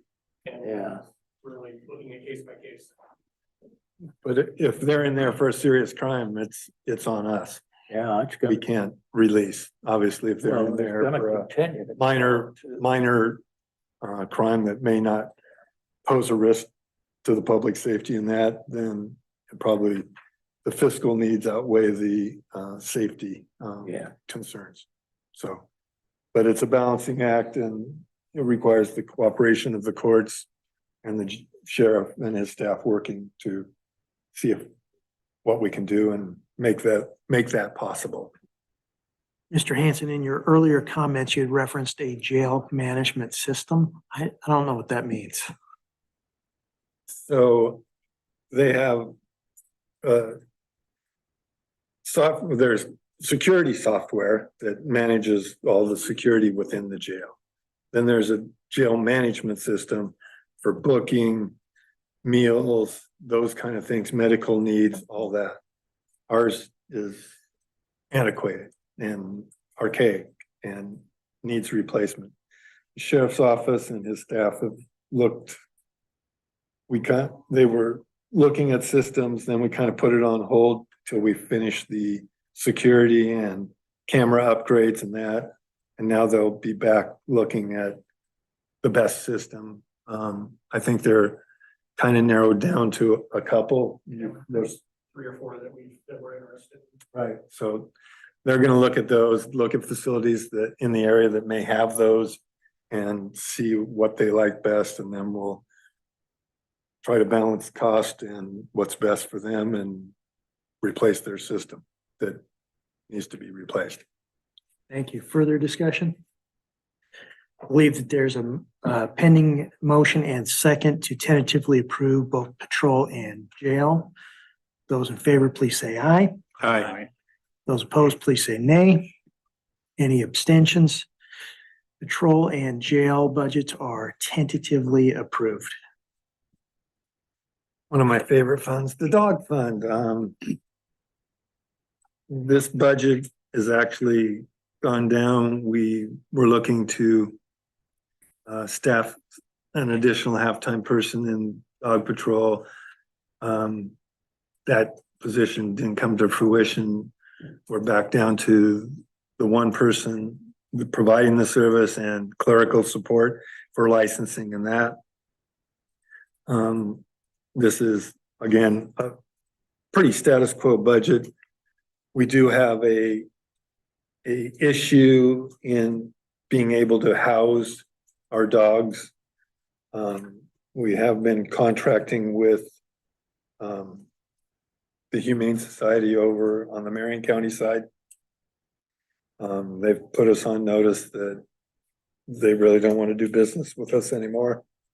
So we will be looking at alternative housing options for both temporary housing of dogs and long-term housing of dogs. So sheriff and I and the captain and Jody, who is the animal control person in that program, will be looking at those options and bringing something back before the board to address those. But the one option we have is no longer viable. I think that ends at the end of this fiscal year. So we will be scrambling to figure out what best to do. So that's a little heads up for that. Open to creative ideas. Yes. We can do Marine Patrol also. This is a seasonal program that the sheriff operates. Basic operation dates are Memorial to Labor Day, those 2 weekends. We have in the past, depending on weather, started a week early and lasted a week or two longer. Again, a lot of it depending on weather and river conditions and funding. So this program is primarily funded by a state operating grant. We have a small beginning fund balance and we do have an operating transfer of $5,000 because the grant isn't willing to pay for anything associated with insurance or management services and that, just the pure program itself. So it's always had a small general fund transfer, and likewise in the dog control program, the general fund has always supported that. Last year it was at 180 and this year it's going to be at 140. So you have those two independent funds, which are overseen by the sheriff and his people. So I would recommend both tentative approval of the resources and expenses for both the dog control fund and the Marine Patrol fund. I'll move. Thank you, Mr. Hartman. Is there a second? Second. Thank you, Mr. Wasson. Further discussion? Those in favor, please say aye. Aye. And those opposed, please say nay. Any abstentions? Both resources and expenses of dog control and marine patrol are approved as proposed. Any questions for the sheriff?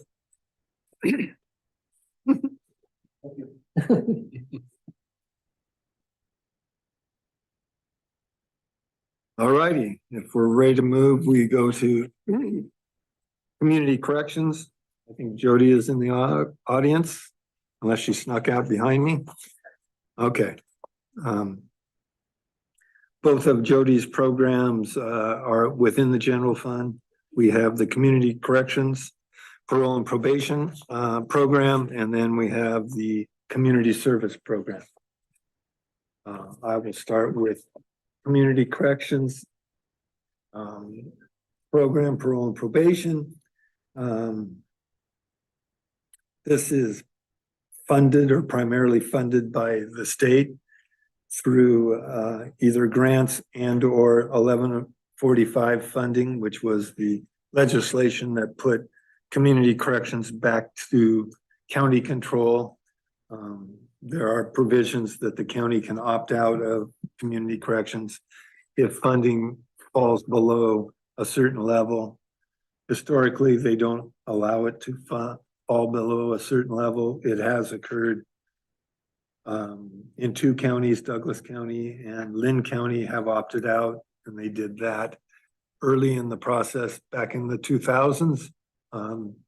Since then, no other county, to my knowledge, has opted out, and the state has not had to take those services back on.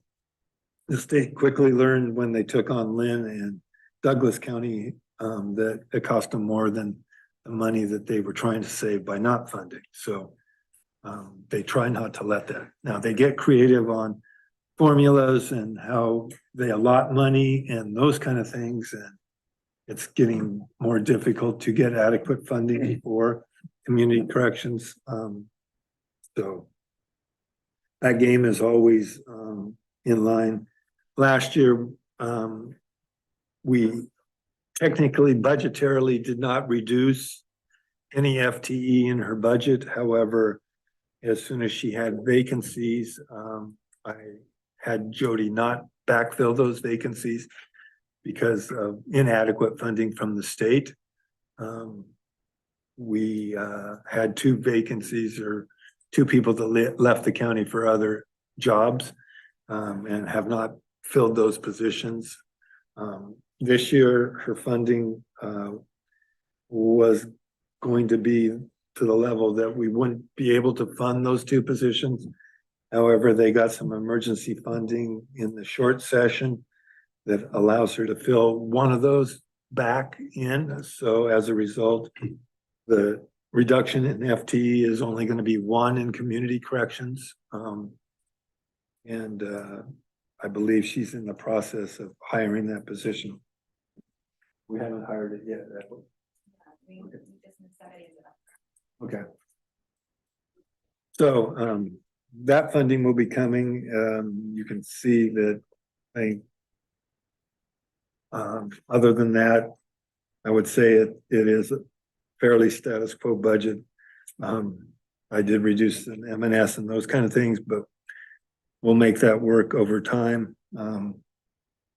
The other program is community service. This is the program provides all the community service that we do in the county, both at the juvenile level and the adult level. We have a contract. I mean, they also provide maintenance for our parks. Parks basically pays its then for the service. It's just a moving of money within parks to adult community service. As a result, it increases the total of our budget, but it's just moving money within general fund. So but that's a service they provide, and they provide at the juvenile level also. We just moved it here. They do receive about 200,000 plus in charges for services. That includes the contract services that they have, along with buyouts. We have a lot of people that are sentenced in Polk County that don't live in Polk County. And as a result, we can't really monitor their community service or effectively do it. So we allow them to buy out at an hourly rate. And then we collect those revenues and it helps pay for the program. So they don't have to do the hour amount, but they do have to pay a charge to get those community service requirements fulfilled. So I would recommend again tentative approval of both the community corrections program and the community service diversion program. Further discussion? There a motion to tentatively approve corrections and community services? Also move. Thank you, Mr. Mordhurst. A second. Thank you, Mr. Hartman. So Those in favor, please say aye. Aye. Those opposed, please say nay. Any abstentions? Both community service and corrections are tentatively approved as proposed. The next budget is the juvenile budget. This is also overseen by Jody. Juvenile is its own separate fund, has been ever since I think I've been here. The biggest funding source for the juvenile program is the general fund. It has an $800,000 general fund transfer. This is purely a status quo budget. FTE remain the same. And there are 3 programs within the juvenile, or used to be 3 programs within the juvenile budget, but now they're essentially 2. You have the juvenile probation budget, and then you have the juvenile sanctions budget. Like I said, the probation budget is status quo. FTE are the same amount. On the sanctions side, this is where we pay for our juvenile detention. We don't own our own juvenile detention facility, nor will we ever. We don't have the bandwidth or the ability to fund our own facility, let alone build it. And we really don't have the need. We contract with Yamhill County only now. And at times we contracted with both Yamhill and Marion. But we are completely dedicated to the detention facility up in Yamhill County. We contract for 4 beds, and the costs associated with those beds are continuing to rise. Juvenile housing youth is a lot more expensive than housing adults. You're required to provide a lot more services, education. The staffing to inmate structure is much different. You're 1 to 8 in juvenile facilities. In adults, you're probably as much as 1 to 30 or 40, depending on the design of your jail system and that. So the cost associated with renting a bed is usually 60 to 80% higher in the juvenile realm than in the adult realm.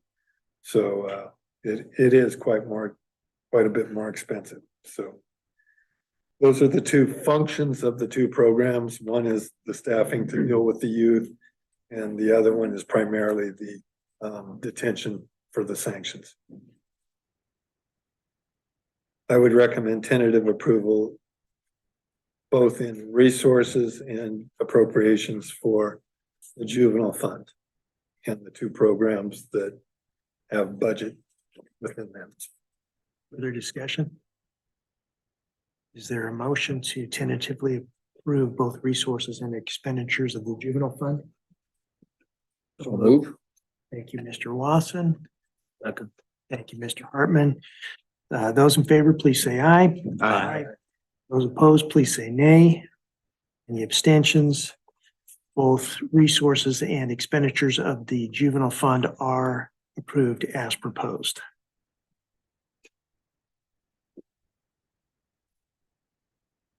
All righty. The next one on your agenda is emergency management. I should have had Bender come down here. No. Emergency management program is within the general fund. It is overseen by the Board of Commissioners and myself. The program did a lot of work during the COVID period in getting supplies and that.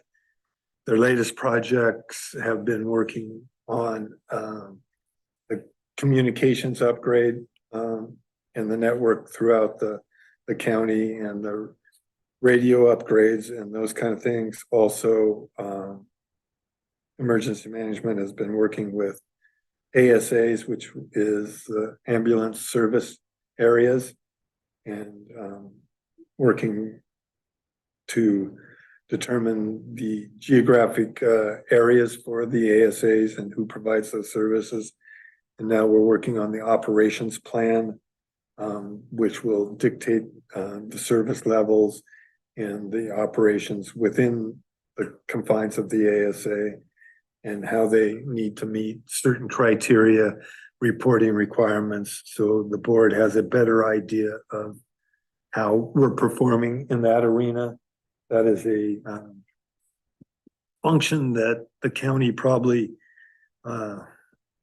didn't manage as well as it should have in the past. It was kind of a forgotten thing, but as more fire districts got into the ambulance business, it became necessary for the board to oversee those functions, assign areas, and begin to manage that as a system-wide project, not a lot of little individual fire districts doing their thing, which is a good thing. Not an easy thing, but a good thing that has occurred.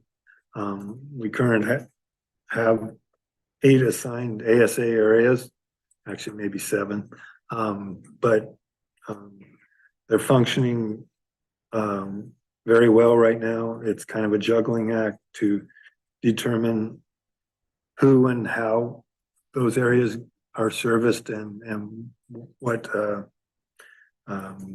criteria they have to operate under. I believe the city of Salem is going to be going through a major change. They have contracted out those services for quite a long time. I believe they're bringing those back in-house and will be providing those services through their fire department. They had contracted with Falk to do their ambulance service. So we did add a new service area when the board issued the geographic regions. Southwest Polk Fire District did not have a ambulance service area, and we created a service area for them to provide that service, which took over where McMinnville or Amity, it was referred to as Amity, but McMinnville provided the service for part of the county, and then we encroached and extended into what Dallas had as part of their ASA, or Southwest to have a service area for them to provide their ambulance services for. So those are the big things that emergency management has been working on.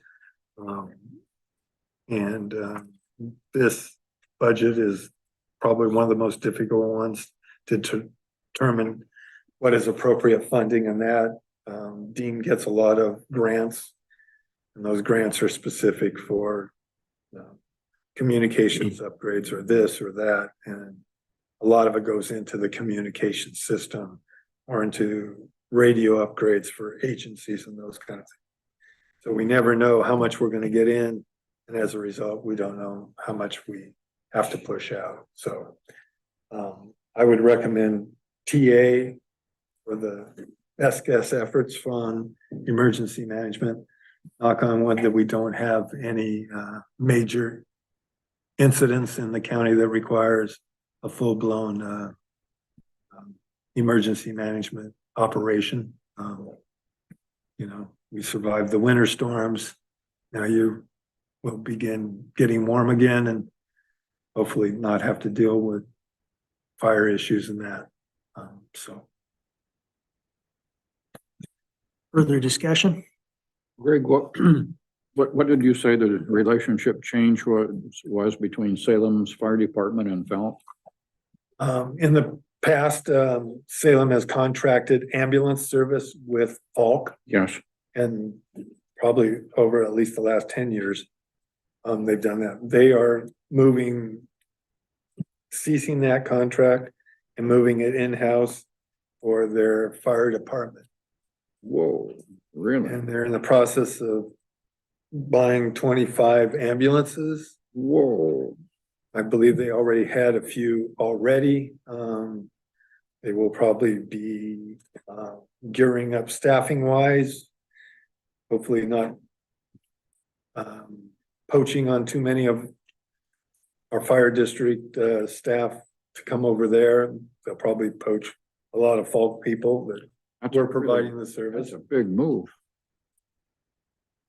Yeah, it's a big move. I won't say much more, but Holy. it's a change in philosophy and a change in service delivery, whether it's the right choice.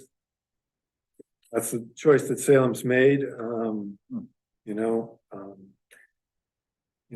they didn't want to increase the size of Falk's contract, but yet the contract's gonna increase in-house, so don't know the logic, don't care.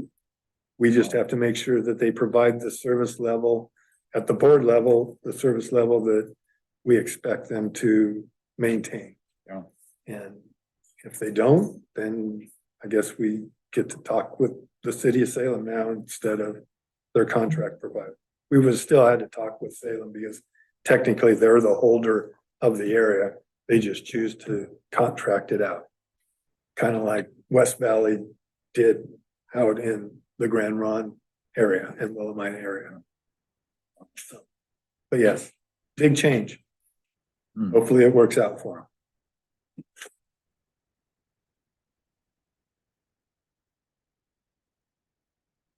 Move to tentatively approve emergency management. Thank you, Mr. Pope. Is there a second? No second. Thank you, Mr. Mordhurst. Those in favor, please say aye. Aye. Those opposed, please say nay. Any abstentions? That brings us to the point where We're we, way early for lunch. I understand. Do we want, I think we should just keep going. Any other input on that? All right, let's keep going. So your choices are to continue down with the general fund programs, which are the non-departmental and community development, or we can do the miscellaneous funds, which are really quick also. So your choice. I believe Austin is gonna either hear it online. I think he has a SCATS meeting going to attend this afternoon. Is I that wasn't SCATS? sure.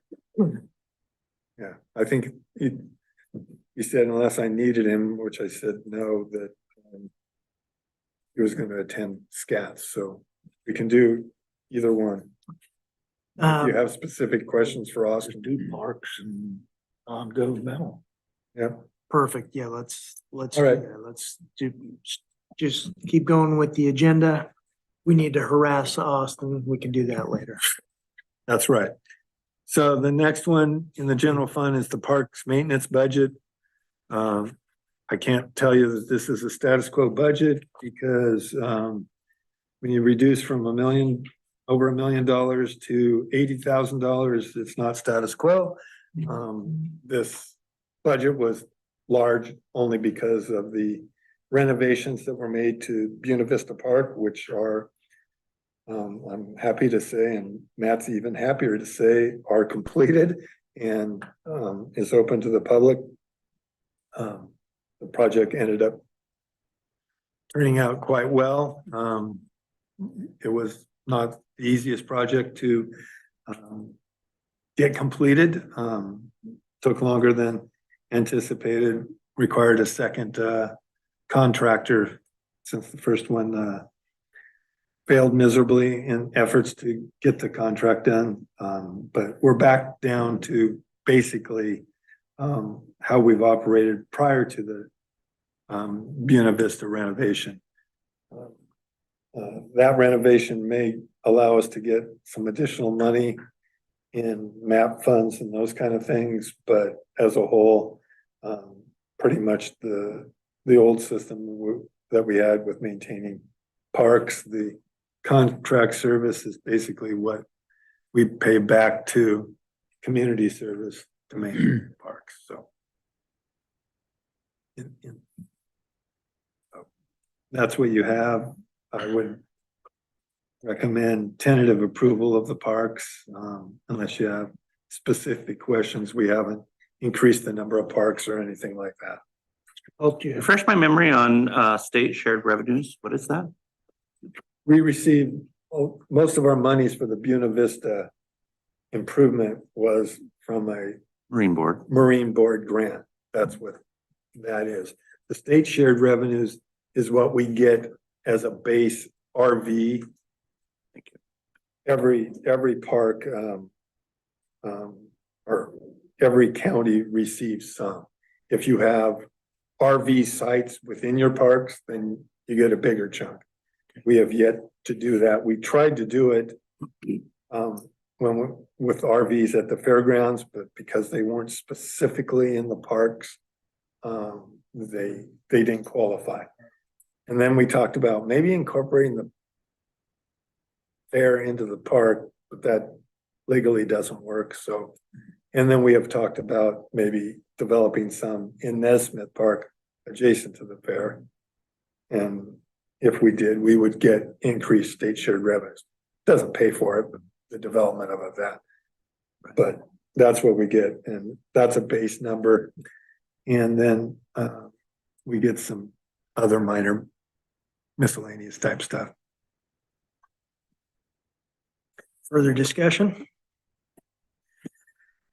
Is there a motion to tentatively approve the parks? Move to TA Parks. Thank you, Mr. Wasson. Is there? Thank you, Mr. Pope. Those in favor, please say aye. Aye. Those opposed, please say nay. Any abstentions? The parks budget is tentatively approved. Just to also give some reference, part of the reduction in the general fund total budget is because of the $1 million reduction in this budget. So Good chunk. the general fund actually increased if you eliminated the parks, but because it was included. So, but our expenses have increased too. You can do the non-departmental part of the general fund budget. The page for non-departmental has transfers, which you're in the process of kind of TAing as you go through these individual funds. So technically, you've done dog control, marine, you've done, I don't know if you've done juvenile fund. Those may be the, and no, yeah, those are the only ones that you kind of tentatively approved on the transfers. But the non-departmental is just miscellaneous stuff that really doesn't fall into everything. You have some miscellaneous department expenses. It's $7,000 that you're actually going to be TAing in this program budget. It's a whopping, Just the expenditure portion. yep. So I can talk about them, but you really don't want me to talk about them for $7,000. It's tiny. Further discussion on non-departmental expenditures. Is there a motion to tentatively approve the non-departmental expenditures? So move. I'm sorry, was that Mr. Hartman over here? Thank you. And Mr. Pope, second? Yep. Thank you. Those in favor, please say aye. Aye. Opposed, please say nay. Any abstentions? The non-departmental expenditures are approved as proposed. You also have another non-departmental program, which is the ONC, the Title III program. We haven't spent money in that program for a while. We have the ability to utilize monies for this program for sheriff forest patrols. We have the ability to utilize it for a lot of emergency management services. They've expanded the qualifying expenses more than it used to be, very tight. Now it's a little more loose. We can utilize it for more. I probably need to sit down and really look at what we can spend it on and come back and let you know. Because we need to spend these funds. You can bank them, but it really doesn't help us. And we have to give a report every year what we spent it on or didn't spend it on. So we need to do it for those services that qualify, but I will probably come back in May with that update of here's where we should spend this money. And it will be within things that we're already doing, and it will be within the general fund. So it will either be for emergency services or something in the sheriff's department. Thank you, Mr. Hanson. Further discussion about the Title III funds? Do I have a motion to tentatively approve the budget for the Title III program? So moved. Thank you. Oh, thank you, Mr. Hartman. Those in favor, please say aye. Aye. Those opposed, please say nay. Any abstentions? The Title III budget is approved as proposed, tentatively approved as proposed. The next program in the general fund is the Community Development Program. It's overseen by Austin McGuigan. There are two programs within the general fund. Used to be three, but there are two now. And then there are three funds that he either oversees or is involved in. That is the Building Inspection Fund, Economic Development Fund, and the Household Hazardous Waste Fund. I will go through the two general fund programs, which is planning and environmental health. Planning being the first budget. The planning budget is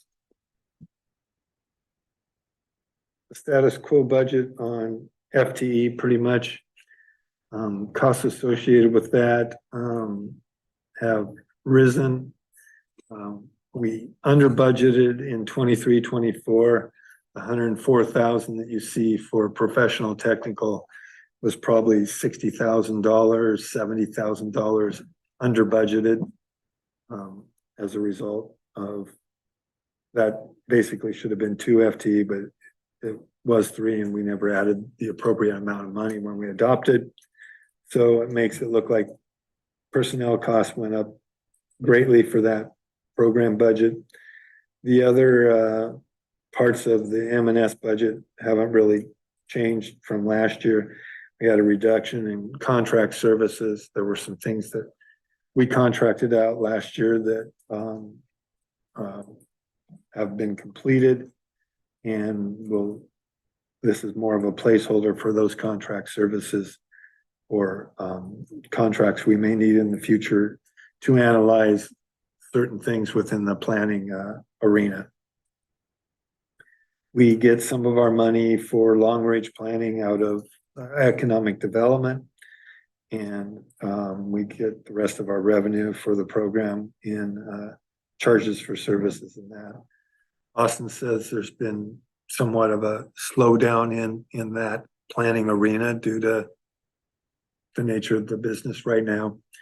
But there's a lot of work to do still on long-range planning and a lot of new rules that we have to monitor and provide services for. So the other general fund program is environmental health. Within environmental health, we do a lot of inspections along with septic approval and those kind of things. We do inspections of restaurants. We do inspections of public swimming pools and those kind of things. Environmental health really hasn't had a downturn. I mean, the amount of rural development hasn't changed that much, so septics haven't gone down that much.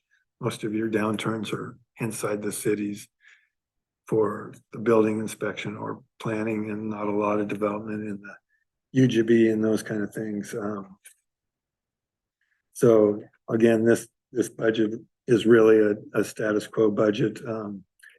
You have an increase of 0.1 FTE, but that's Austin shuffling people around and trying to make his programs operate as effectively as possible. This program almost pays for itself. Austin's goal is always to try to make it cost neutral to the county on environmental health. So I would recommend tentative approval of both the planning and the environmental health budgets within the general fund. Further discussion? I'll move to accept. Thank you, Mr. Morthurst. Is there a second? Second. Thank you, Mr. Wasson. Those in favor, please say aye. Aye. And any opposed, please say nay. Abstentions.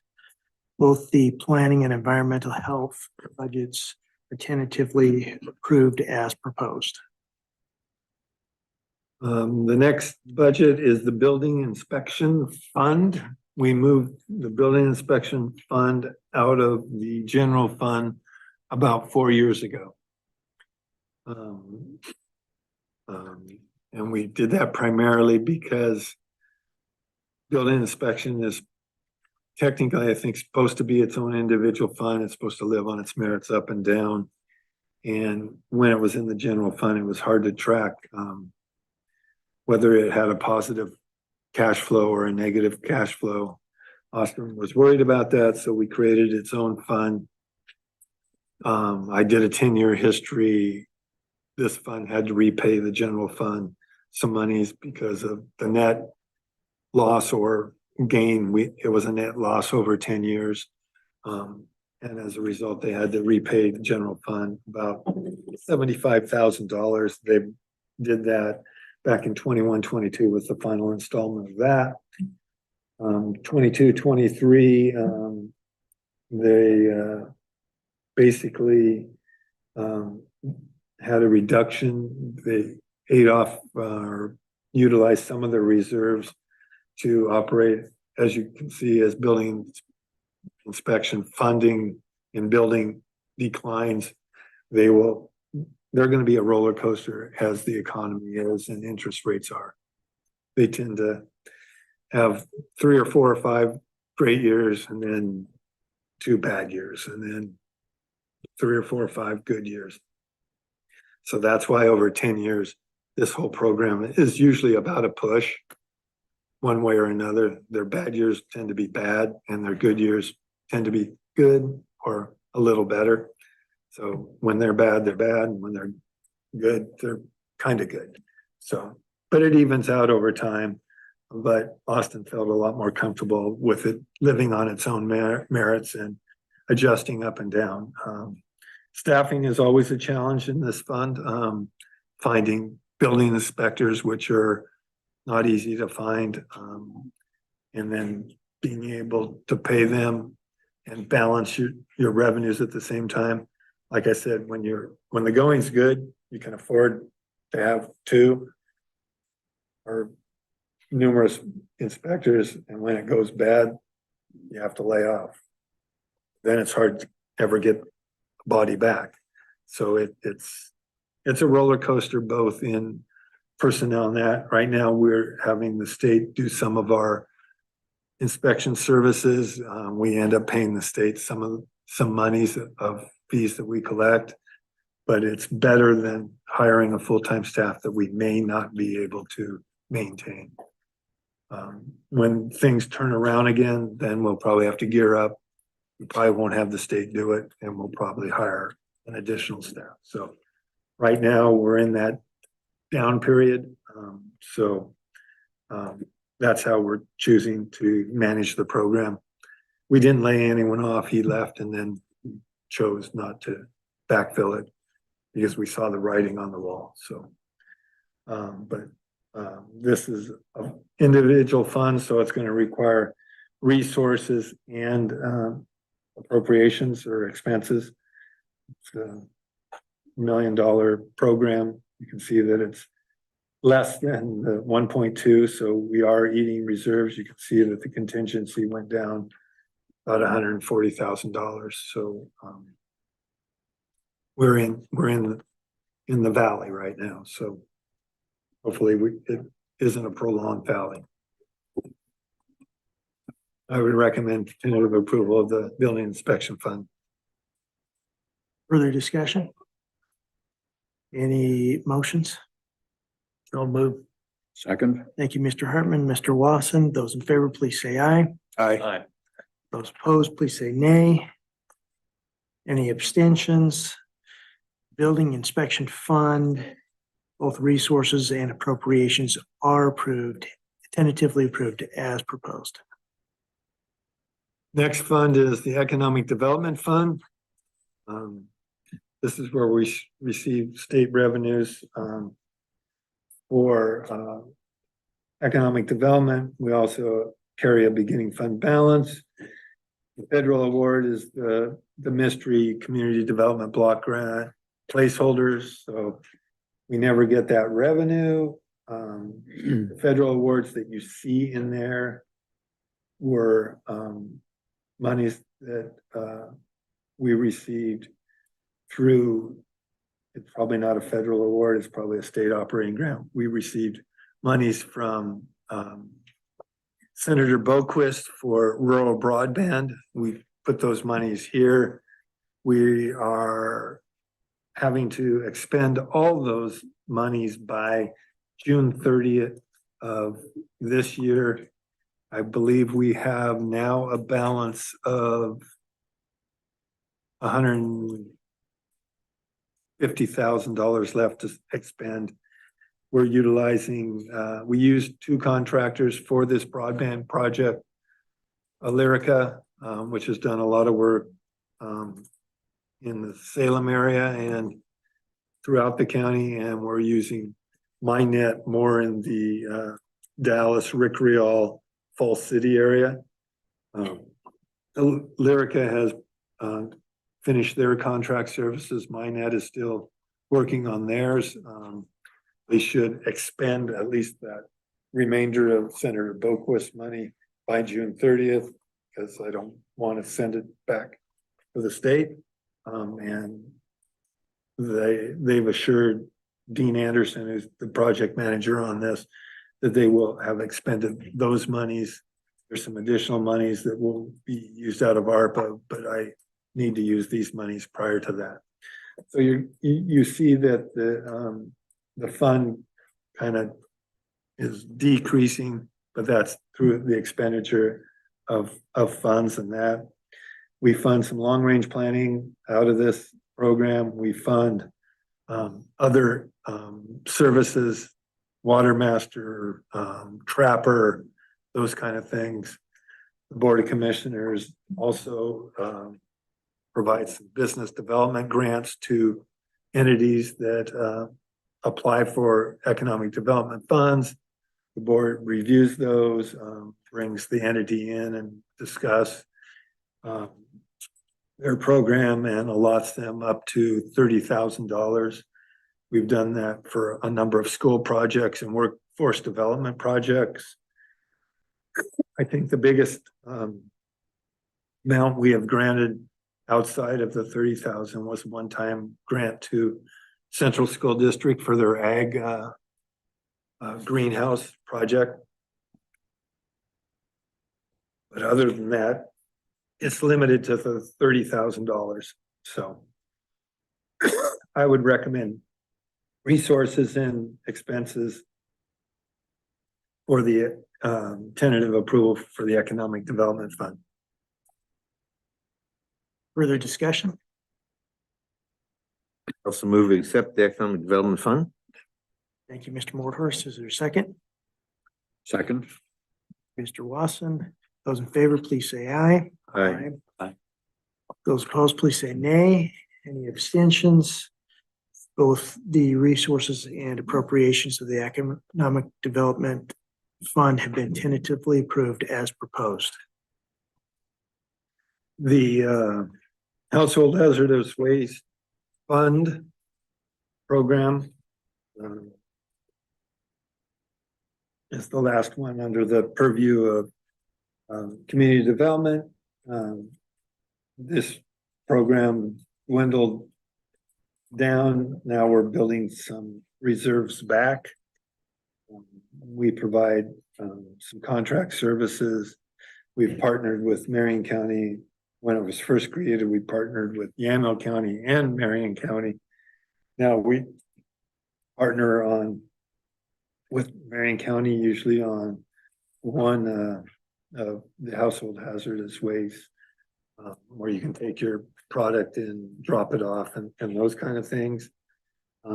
We've talked about raising the rate that we charge entities on their garbage bill for this. I believe it's at a quarter.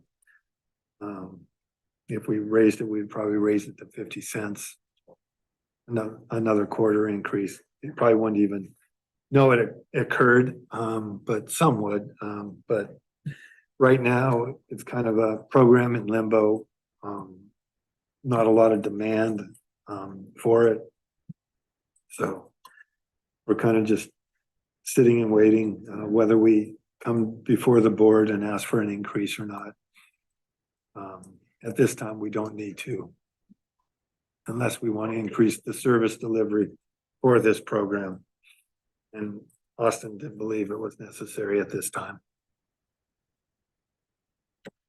Further So discussion? I'd recommend TA of both the resources and appropriations. Further discussion? Is there a motion? So moved. Second. Vote. Thank you, Mr. Lawson. Those in favor, please say aye. Aye. Any opposed, please say nay. Any abstentions? Both revenues and appropriations for household hazardous waste funds have been tentatively approved as proposed. Your food is here. So you can, Let us break 11 minutes early. Come back at 1 o'clock. and take off where we left off.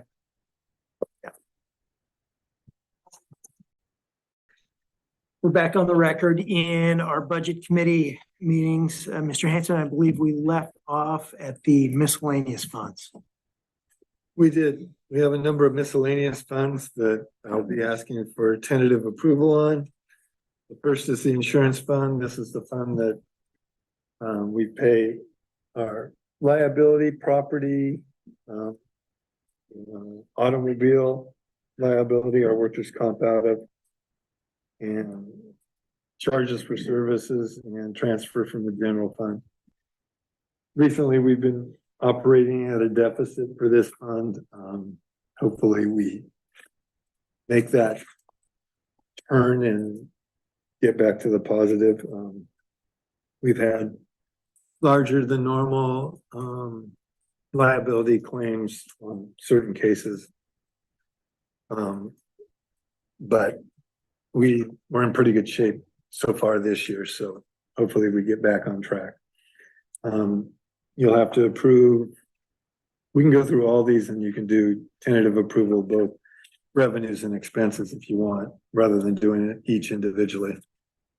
But this is a $12,200,000 or $12,002,000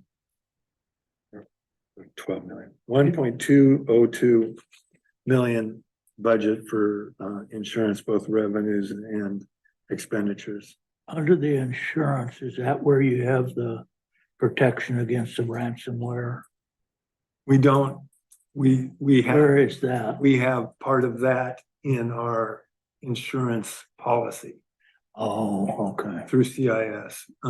We've looked at alternative ones and are exploring that, because when you get into ransomware and that, the insurance company likes to take over the decision rather than the county whose needs to operate. Yeah. And they have found certain counties who have been attacked have found issues with the third-party provider that CIS has in trying to take over. They don't want, the FBI involved or whatever law, because if it's ransom, it's partly insurance and it's partly criminal. So they fight over turf and all that. So we have explored other options and are continuing to explore other options where we have more control and the third-party vendor for CIS has less control, or we don't sign up for that excess insurance. The next fund is the county school fund. Revenues and expenses of $186,000. This is money in, money out. It all flows through the finance office. And they pay a utility franchise tax. They have the choice of choosing this or another option. They tend to choose the cheapest version, and that money flows to the county, and then we ship it off to the state. Correct? I should make Caitlin do these. The next fund is the Law Library Fund. Statutorily, we are required to provide this fund. The state, for whatever reason, is beginning to audit counties about the law library and what services you're providing and not providing, even though they reduced funding for this a long time ago, and you don't have enough money to really operate an effective law library. Most of our stuff is online and you can access it that way.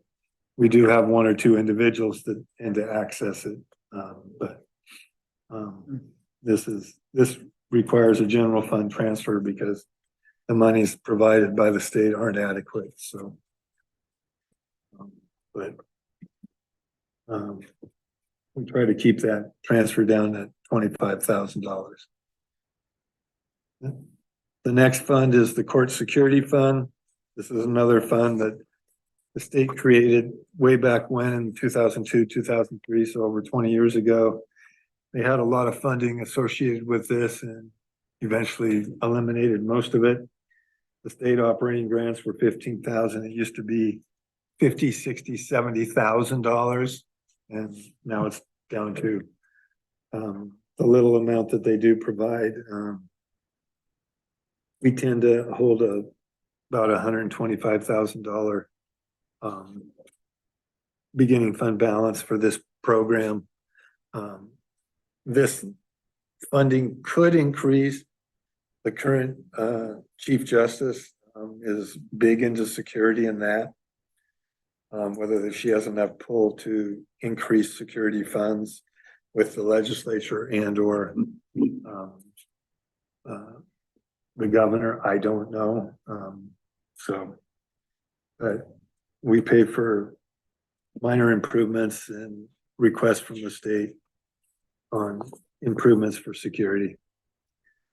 The next fund is the Domestic Mediation Fund. This is a state-funded program that requires a small general fund transfer.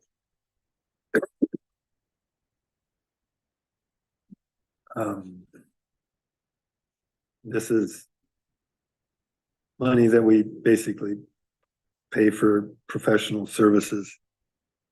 This is run by the courts, but the funding comes through the county. We've had discussions with the courts saying, why don't you take this all over? But the state doesn't want to take it over. So we're stuck with getting payment vouchers from the courts. We cut the checks and that's about all we do. And we monitor their budget. So American Rescue Plan, this is the monies that we received from the feds that provided us with essentially $16 million worth of funding. We were able to use funding for a number of projects. I explained them earlier in the budget message discussion. This is the last year, basically half year. If we have some money committed on a project, a qualifying project, then it can get extended a little further. The goal is to have all our projects paid for by December 31 of 2024 and quit having to do the required reporting, which Caitlin lives for.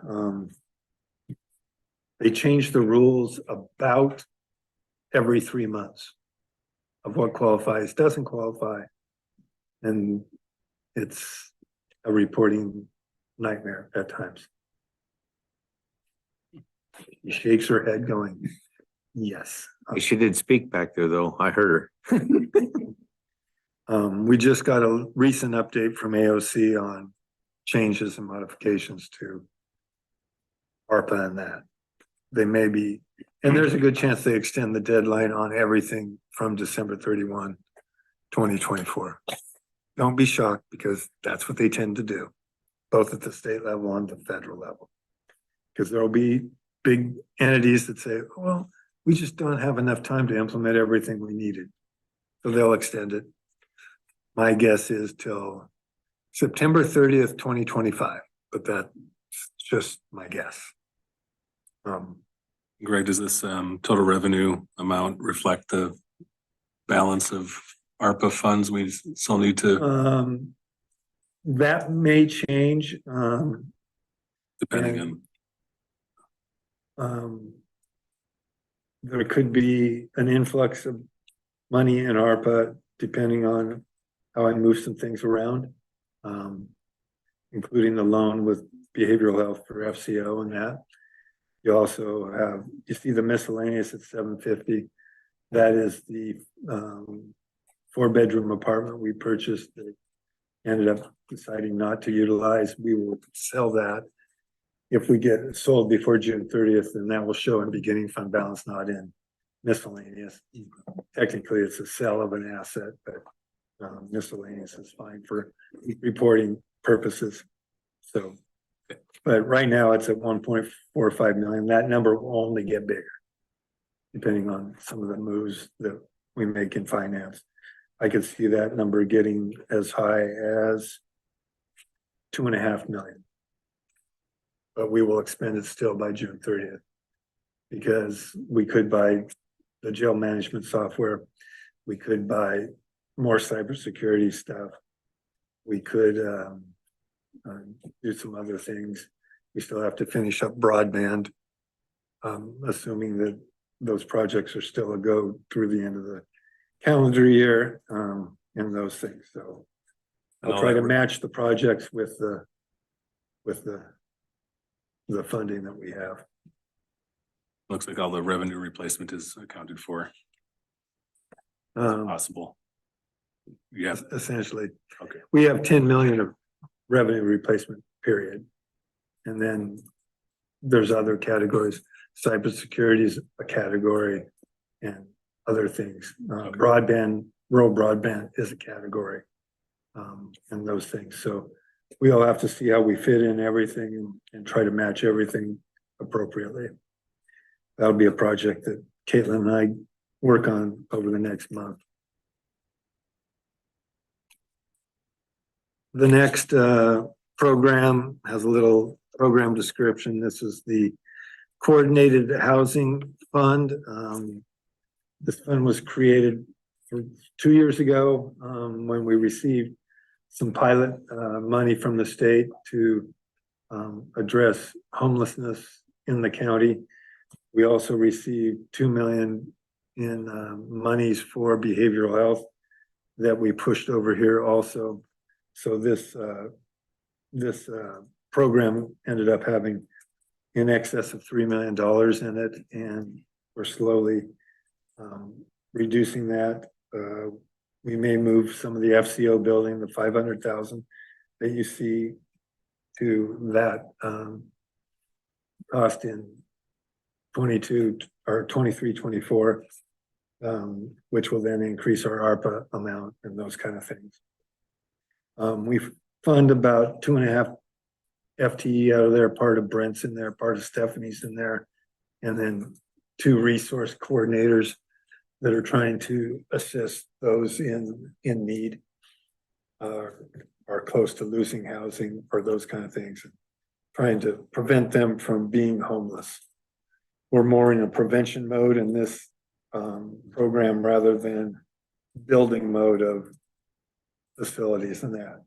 If we can keep them out of that situation, then everyone's ahead, both society, the individual, and everything else. And then the final program in here is the PERS Reserve Fund. We talked about that a little. We decided to create that at the end of last year's process. This first year, we're going to have approximately $800,000 collected in this fund. At the end of this year, we'll have a little over 1.2 6 million collected in this fund.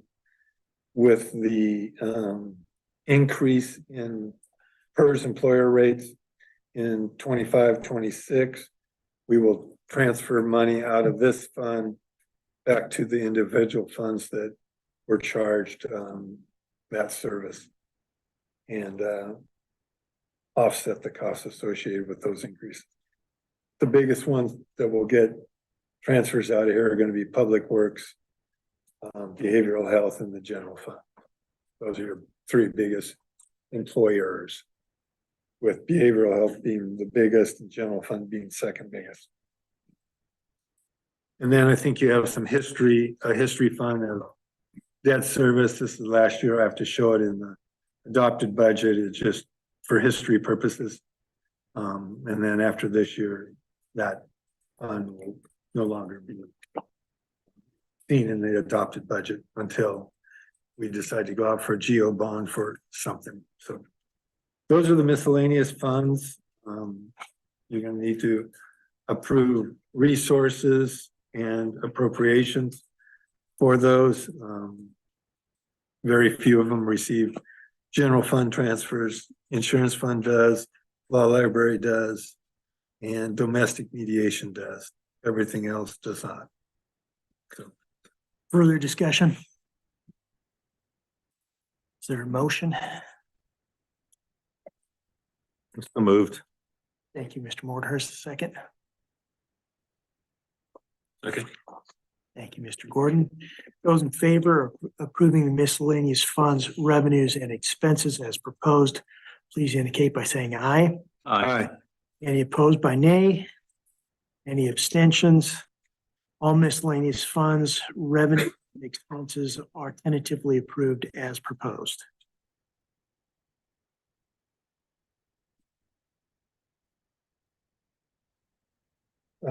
the next fund in your packet is the Fairgrounds and Event Center. You have both revenues and two program budgets. One is the annual county fair budget, and then the other one is the year-round operations. This fund is decreasing in size. Partly that's because there were some one-time monies that were floated to county fairs via the state, and a reduction in the transfers that they received from ARPA funds for revenue replacement. So Tina provided you with some annual fair revenues. You can see that the revenues have been going up historically, and hoping to have them continue that glide path. Attendance has been increasing, and everything has been on the upswing.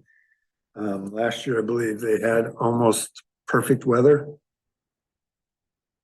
Wasn't the rain, or wasn't the 100-degree weather. So, you know, you never know with the county fair what you're gonna get. Weather-wise, you kind of know what you're gonna get. Everything else wise, we've had discussions before about this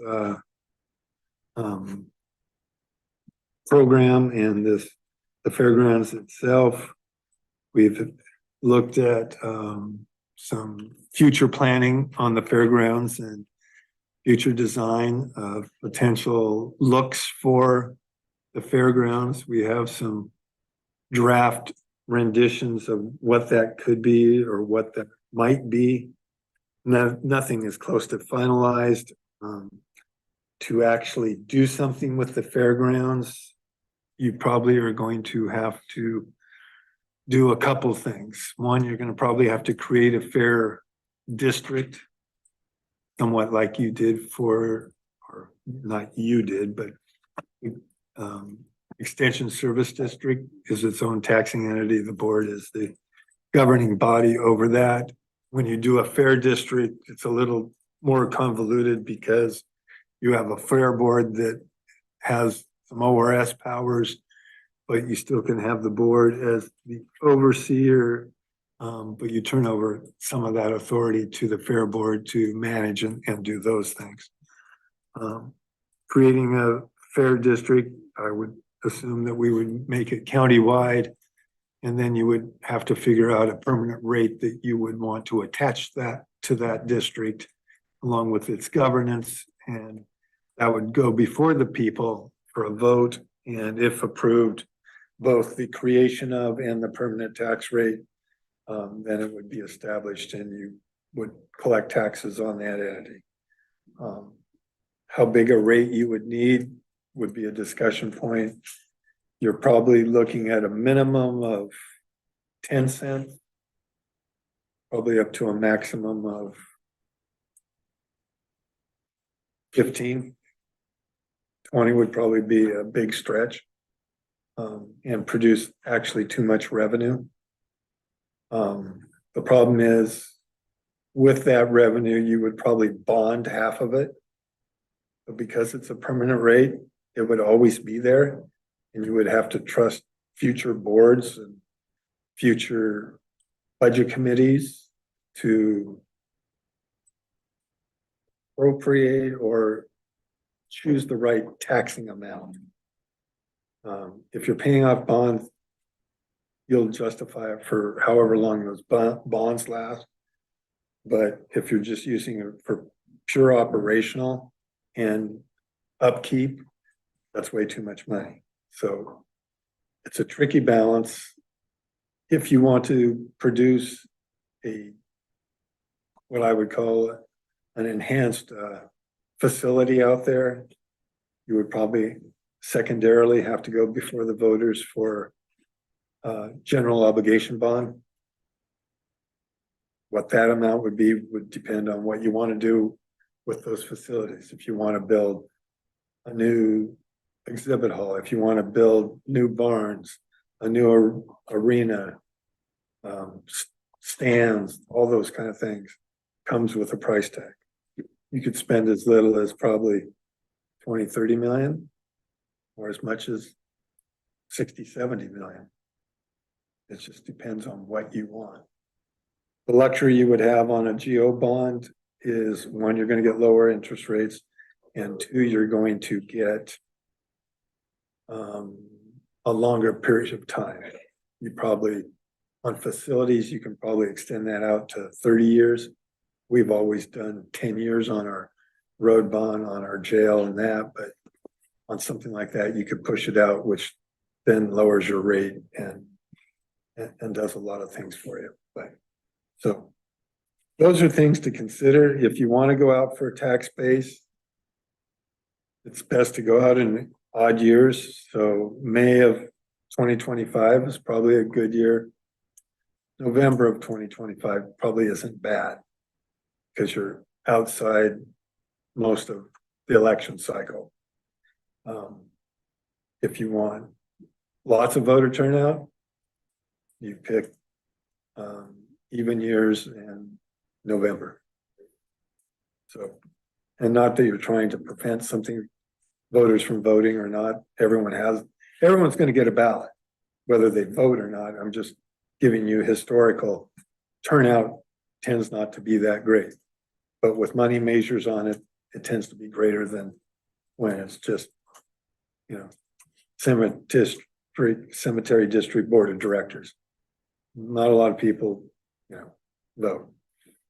Write-ins sometimes win. So, I mean, it's just the participation level is different. You also have to educate the public on why you need it or want this.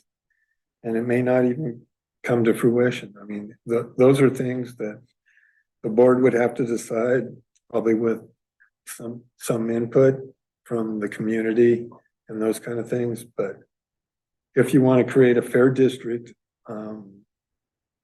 you probably need to start working on it fairly soon. The problem is that facility needs probably more general fund contributions than the general fund is going to be able to provide in the future. So that's the difficult place we're in. You aren't going to have an ARPA to help bail out. You aren't going to have the state probably increasing funding to state fairs, even though they talk about it every year. Reality usually doesn't occur. Now, they've gotten more funding in the last 2 years than they ever have before from the state, so I'm not saying that won't continue, but I wouldn't count on it. But our contribution has been as high as $400,000. That's not occurring anymore. The most you're gonna probably be able to contribute is 200 or less, and the needs out there probably are going to exceed that, so. Not trying to paint a bad picture for the fair, it's just a reality picture. We don't have new facilities out there. We've made improvements, we've done a lot of positive things out there, but there's still a long ways to go, so. So that's kind of the overview of how I see the fair and the fair fund. The annual fair is gonna be, like I say, pretty much a status quo. FTE out there hasn't changed in the amount of FTE in that. Obviously, they're hoping to get a little more state revenue. I believe the 53,000 that they're getting is going to increase. I've heard as little as 80 and as high as 125. So I kind of budgeted at 100, playing the middle game. It could be 20 less, it could be 20 more. I don't know. Maybe I'll have a better idea come May or June when we adopt, but don't know for sure. And then the year-round fair, we're providing fair or events almost weekly out there. Almost every weekend is booked up, except for the period of time right before the fair and right after the fair. You know, I believe we're turning away people. So there is more want than we're capable of providing right now. So I guess that's a good thing. It is more than just a fairgrounds facility. It acts as kind of a big community center. It also has auxiliary purposes for evacuations and that during emergency management time, but that's not why we have it. It just ends up being that way. It did during the wildfires that occurred in Marion County and Lincoln County. We were kind of the middle ground to take on a lot of animals and those kind of things. We're preparing it more for that kind of activity, but that's not the purpose for this. We hope we never have to use it. They have an emergency generator and those kind of things that have been provided over time. Total budget for the fair is $791,000. Happy to answer any questions. Maybe get your input on where you want to go or what you want the county to consider in the way of a fair district. And if not, that's fine too. We kind of talked about it last year too. Yes, we did. Mr. Hartman, I believe this was a project you were gonna spend. Weren't you gonna, are you on the fair board as well as this? No. No. Somehow I thought you were working on the. Well, I was invited to that He meeting, came but to 2 or 3 of the meetings involving the facility planning and planning, that, and those kind of things. It took longer than we anticipated. We're still waiting on documentation and those kind of things. Yeah. From that project, but we have some tentative drawings, like I say, right now. I can share with you guys. we haven't decided on anything. And there have been no decisions, and I think we're a ways away from that. It's more of a discussion and input if you want to provide that. We've talked briefly about it as a board and those kind of things, but you know, your opportunities, like I said, are probably 2025, probably the ideal time to go out.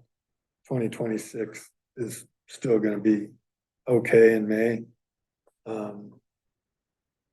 After 2027, you're back with the sheriff's operating or law enforcement levy, so you don't want to compete with yourself.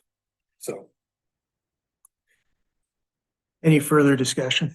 Well, and the other thing you gotta think about is it's not getting any better out there either. I mean, we've made some improvements, but there's also things are still moving in the wrong direction as far as being able to upkeep everything. They just don't have the resources to do it. And so if you're gonna do some, we need to think about it and make some hard decisions, but I don't think that, I agree with Greg, is in the future, the general fund is not gonna be able to continue to fund this stuff out there because it's under pressure itself where it is right now. So I think we have to decide whether we want to do that and which way we want to go and which, do we want to do the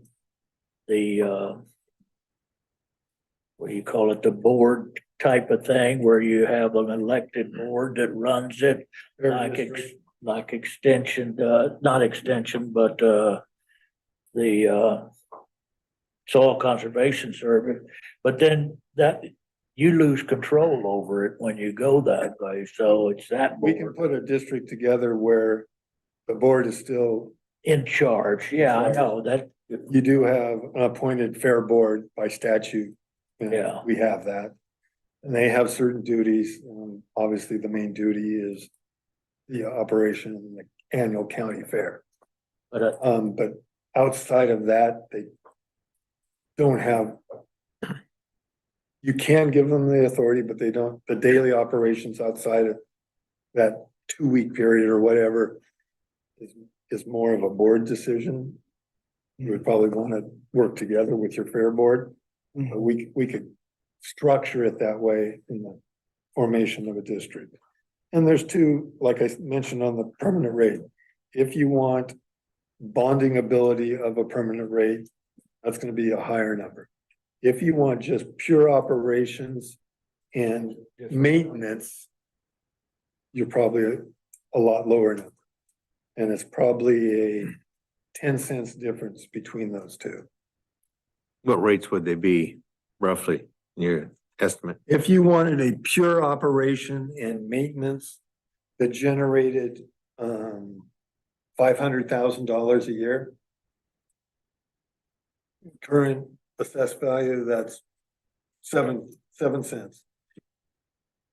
If you want, But Craig, that's a permanent 7 cents, isn't Yeah. it? So as inflation keeps going up, that'll get bigger and bigger. you gotta be careful about it. Yeah, but you're gonna have the growth of that Yeah, revenue of probably 4%. yeah, Now, inflation tends to outweigh that sometimes. yeah. Like we are currently. And in their case, anything around the construction world, which is mostly what they would be in for maintenance, that's almost double digits. So even if you made it 10 cents, that would probably bring in a little $850,000. You could bond part of that. It'd generate probably 5 or 6 million in bonding. You could do a lot of fixing and updating current stuff. You're not gonna build anything new. So there's a lot of trade-offs that we're gonna have to make that decision. And then if you wanted to create a futuristic type of facility plan, that would all have to be under a general obligation type bond. Or you can have a higher permanent rate, bond a lot more within that rate. The problem is, when that expires, you have Yeah, the flexibility of charging the taxpayer too much money. And is there no way to, by ordinance or something, Nope. preemptively trigger a percent reduction in the permanent rate by That formula is an annual budget decision?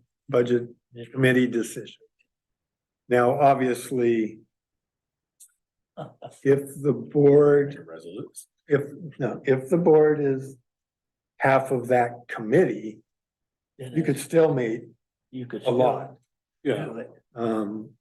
But if I mean, it is a budget committee decision, the tax rate.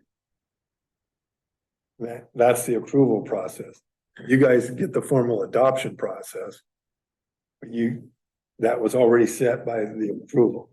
Yeah. It would need, if you had 3 lay members, and 3 commissioners, you would need at least 1 commissioner to vote. If the 3 lay members wanted to maximize the permanent rate, need 1 commissioner to do it. So it wouldn't even have to be unanimous from the board.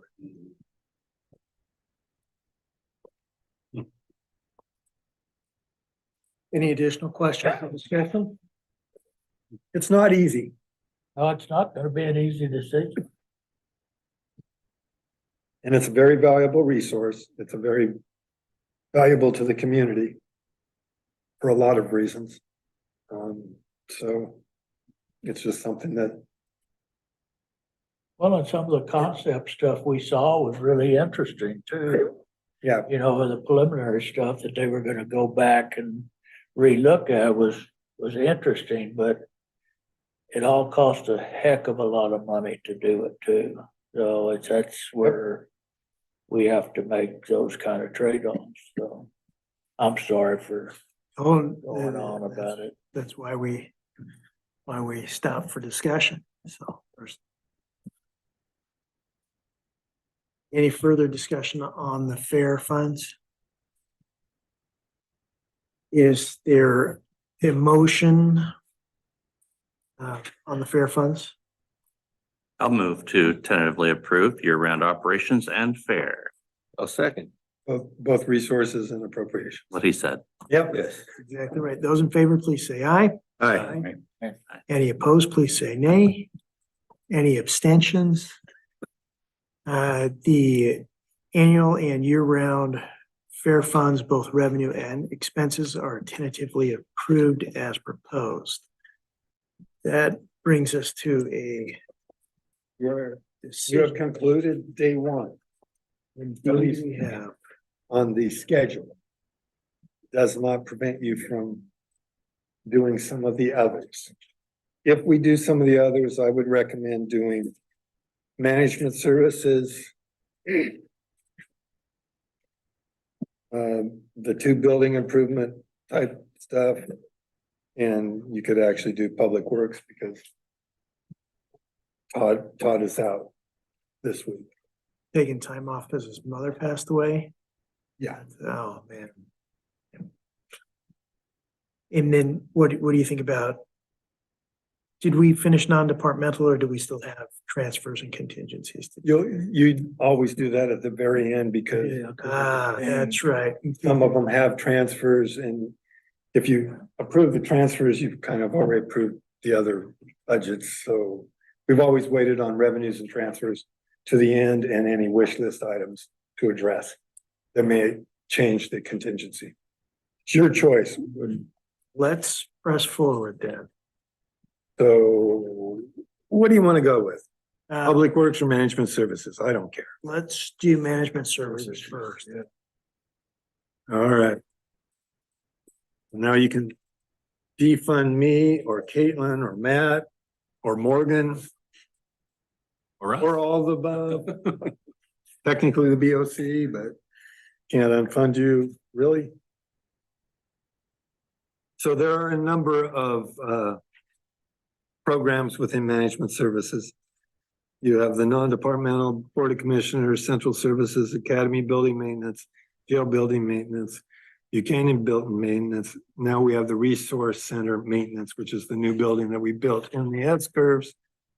Courthouse Building Maintenance, IS, GIS, Finance, Human Resource, and County Council. So, with this fund, you're gonna have to approve revenues and resources for all the programs. The first one on the agenda is the non-departmental. You have in that on expenses, a transfer to the building improvement fund of $700,000. We collect rent throughout our programs, both jail, academy, courthouse, and Buchanan Building and now Resource Center. That contributes to the dollar amount that we're able to transfer to building improvement. And then that pays for some of the certificates of participation or the revenue bonds that we use to make upgrades to the courthouse facility, the academy facility. And then there's other transfers later that go to the Public Works construction project out of Public Works in the general fund, so. And then the other is special projects. Technically, it's a contingency that we can use to backfill any programs that need appropriation authority increases as a result of the budget process. That amount is 778, which is greater than the previous year. I may look at reducing that a little and lowering some more charges within the general fund for management service and IS charges to help bridge my gaps. So, but right now, this is how it's proposed, and your tentative approval could change come May. The first operating budget within the management services is the Board of Commissioners. Board of Commissioners was moved into management services about 7 years ago, maybe 8, as a overhead charge that is distributed to all of the county departments. Obviously, the board it used to be reside in the general fund, and they didn't just make decisions for the general fund, they made decisions countywide. So it made more sense to move that into management services. When I first put management services together in 1985 and 86, I had the BOC in there. I was scolded by a commissioner at the time that will never go into management services. That commissioner is no longer a commissioner here, so it somehow got back in there eventually. So, in my opinion, the Board of Commissioners should have always been in there because they make countywide decisions. They have oversight of everything in the county. The buck, basically stops with them, and that is the true definition of overhead management, overhead oversight. So, but we have the 3 commissioners in there. There's salaries that were approved by the compensation committee, and then some general operating supplies and travel and those kind of things for workshops and that. So I would recommend the tentative approval of those appropriations. The next program in there is central services. It's central services, but it's more known as general services. This is where we have a lot of our countywide things like postage. We run everything through our postage meter down in the basement of the historic courthouse. The only times we contract out some of our mailings are elections, those special things. But everything else is done in-house on a daily basis.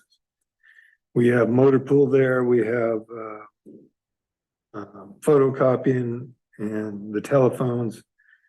We have all those like more centralized activities located in this, and then we charge out user charges appropriately, which includes some replacement. We also have office supplies that we have, basically county store, and we order products and then charge it out to the user department.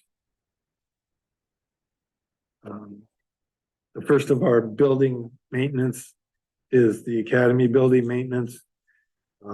This has the FTE associated with maintaining the building, and that hasn't changed over last year. You will notice an increase in utilities. everything we budgeted this current fiscal year was too low, and I've adjusted to make those, utility charges and all these maintenance budgets more appropriate to what we're paying today. There is a rental overhead charge that is charged to the user departments in, the Academy building. The Academy building now houses only behavioral health and public health. In the 25-26 budget, when we build the new building, and it's completed, we'll probably have another maintenance, or we'll just add it to this one. Because we will probably need to add staff for the cleaning of that facility. You'll have additional utilities, you'll have a number of things. The rent is paid by those two user departments. We used to have family and community outreach in there, but since their building was built in the S curves, they no longer reside there. We do maintenance at the county jail. This is the cleaning and the building maintenance section of it. You can see an increase in utilities there.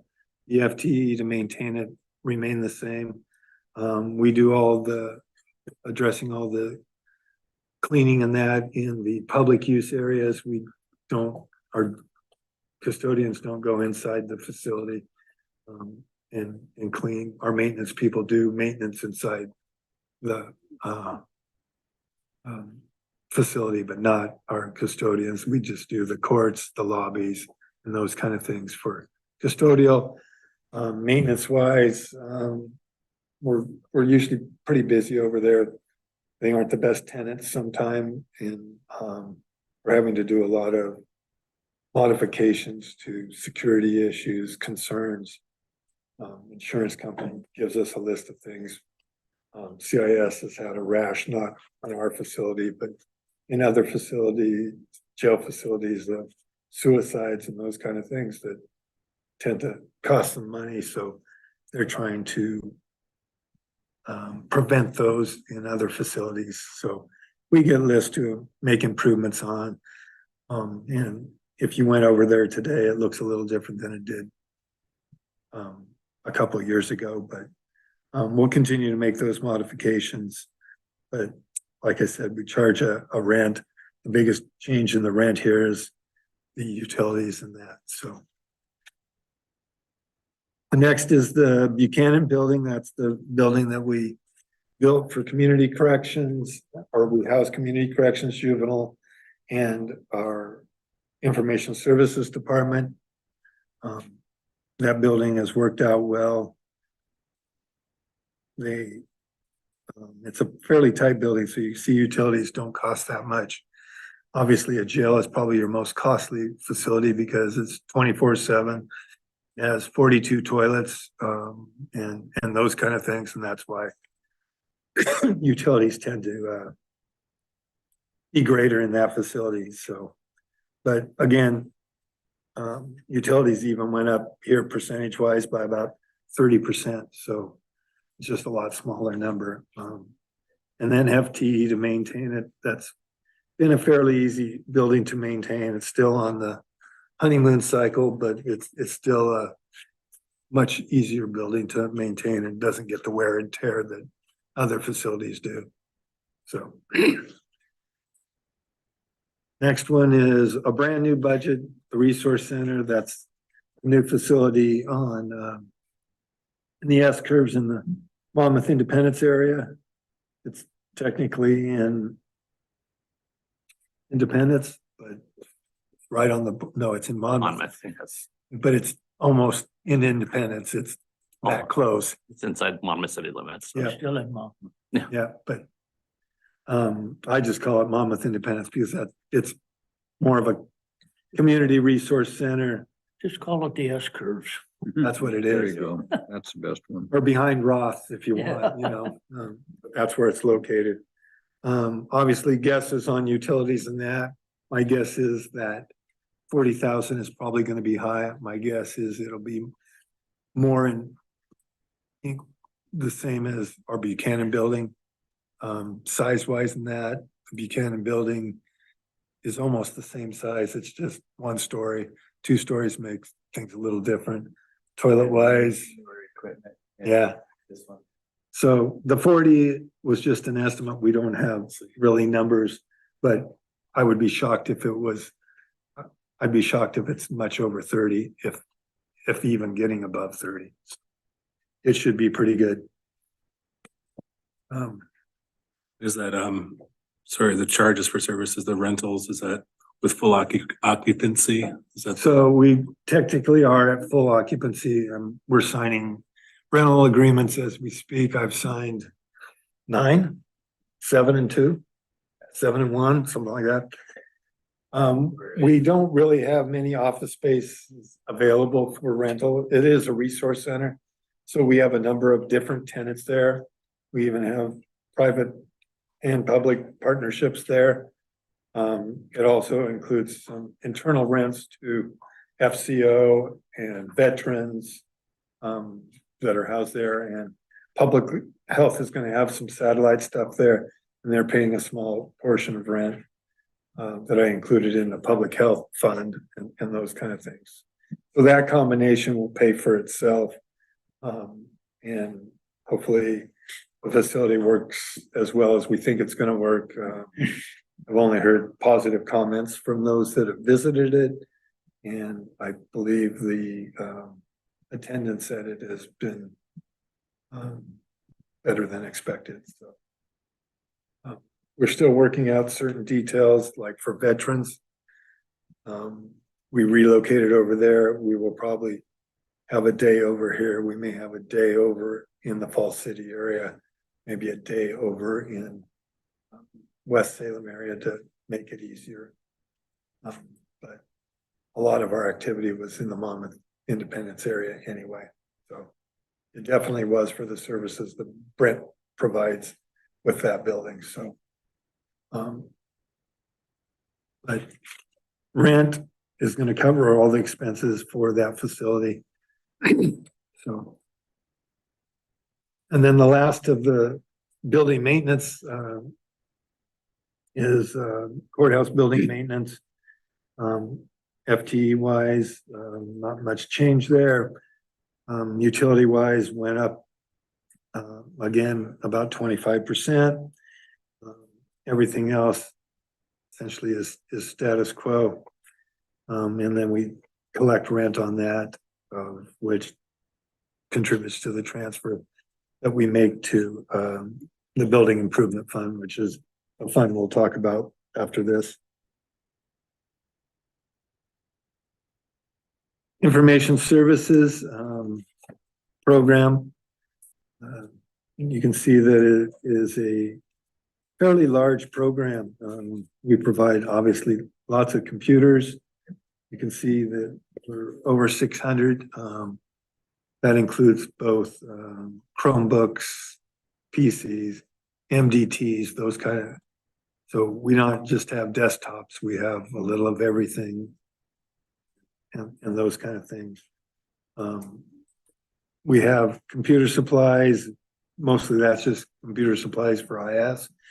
You have software and maintenance. That includes some maintenance agreements that we have, upgrades on software.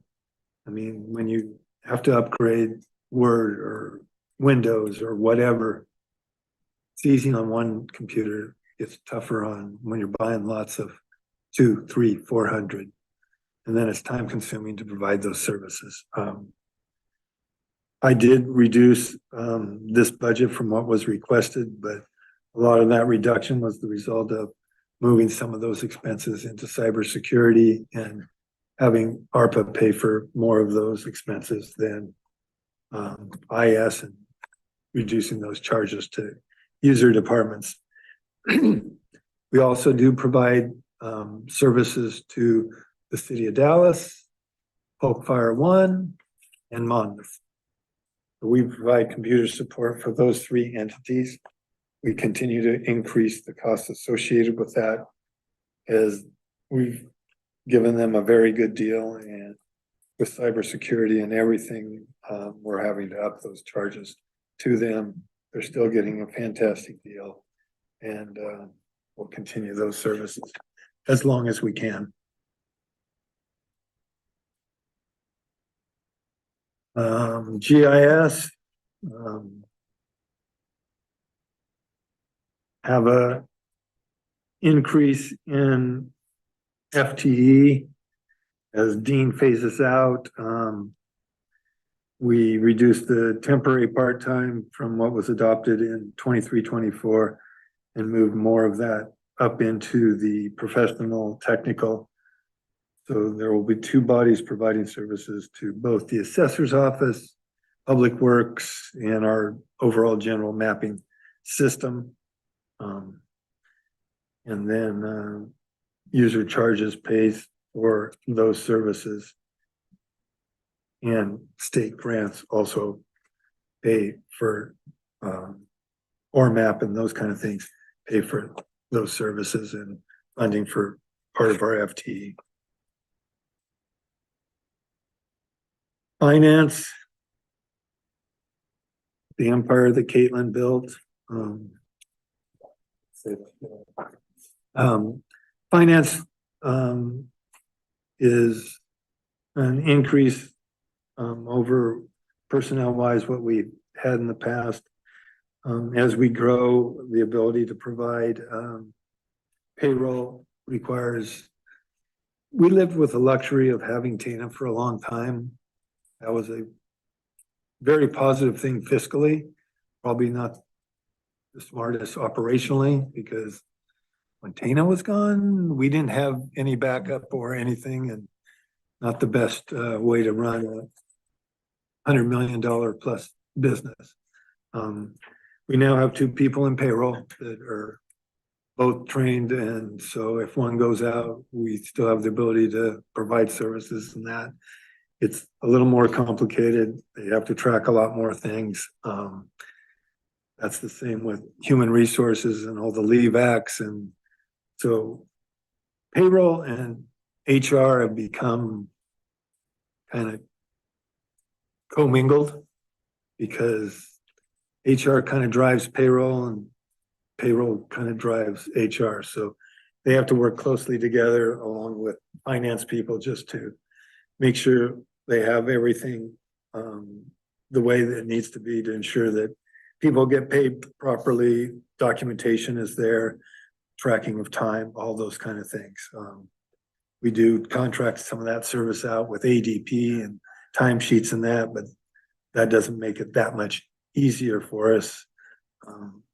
Tracking wise it does, but you know, it requires that many people really to do payroll. And that's what we found, that we were really exposing ourselves without that secondary type of backup in that. Audits are getting more expensive. There aren't enough auditors. That's a bad thing to say. In the state of Oregon, doing public audits, it's like saying you don't have enough lawyers, but you know. Clearly, there are plenty.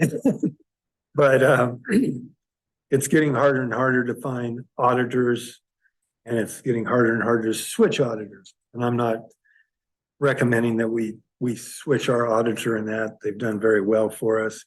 But there are certain entities in the state that can't get auditors. They aren't willing to take them on because they are already full with workload. I believe Lincoln County hasn't done an audit in the last 3 years. Which is major violations of everything. Okay. So it's not easy and things aren't getting cheaper. But the finance department has probably had 100% turnover since Caitlin has started. God, you must be It sounds way worse. a mean boss. Jeez. Oh. They all didn't leave because of Caitlin. They all retired out. And we have a lot of fresh, young, talented faces up there that do a good job, and Caitlin's doing a good job. She's gonna sit in this seat someday. He claims I'm gonna work here till 2052. That will not occur, but we'll see how much longer. So, but I would recommend tentative approval of finance. HR, that's Matt's main program that he oversees along with all the building facility stuff. We are going to have a retirement in that office. Lynn will be retiring at the end of May. Last day in the office is the middle of May. Her last official day is June 7th. Okay. So, but like Barb Filipponi, Lynn will be leaving us after 21 years. Matt has already hired a replacement that starts Monday, tax day. So, that'll give that person about a month worth of time to train with Lynn on her activities. Wendy is taking on some of Lynn's duties and they'll be switching, but we'll have good coverage there. And hopefully the new person works out well. Trust Matt's ability to hire a good person, so we'll find out. But when you're hiring, it sometimes is a crapshoot. We still have a lot of vacancies in certain departments. Behavioral health, public health are always struggles. Nurses and therapists are tough to come by in the state just because of so much demand. Like I said, we've been fortunate in the DA's office and the sheriff's office to get staffing. That comes both positive and negative fiscally. I don't receive the savings that you have with open slots and that. It's good to have that continuity and ability to provide the service. The other things most of our applications are online through NeoGov. Payroll thing or company that we use is ADP, which a lot of people use. So we've outsourced some of our activities. I think NeoGov has proven to be very good in attracting more applicants, which equates to probably better applicants or the stronger likelihood of having better applicants. The more you have, the better opportunity you have. So both of those decisions have worked out well, but neither of them are getting cheaper either. So we're going to have to monitor those kind of things. And then the last one within management services is legal counsel.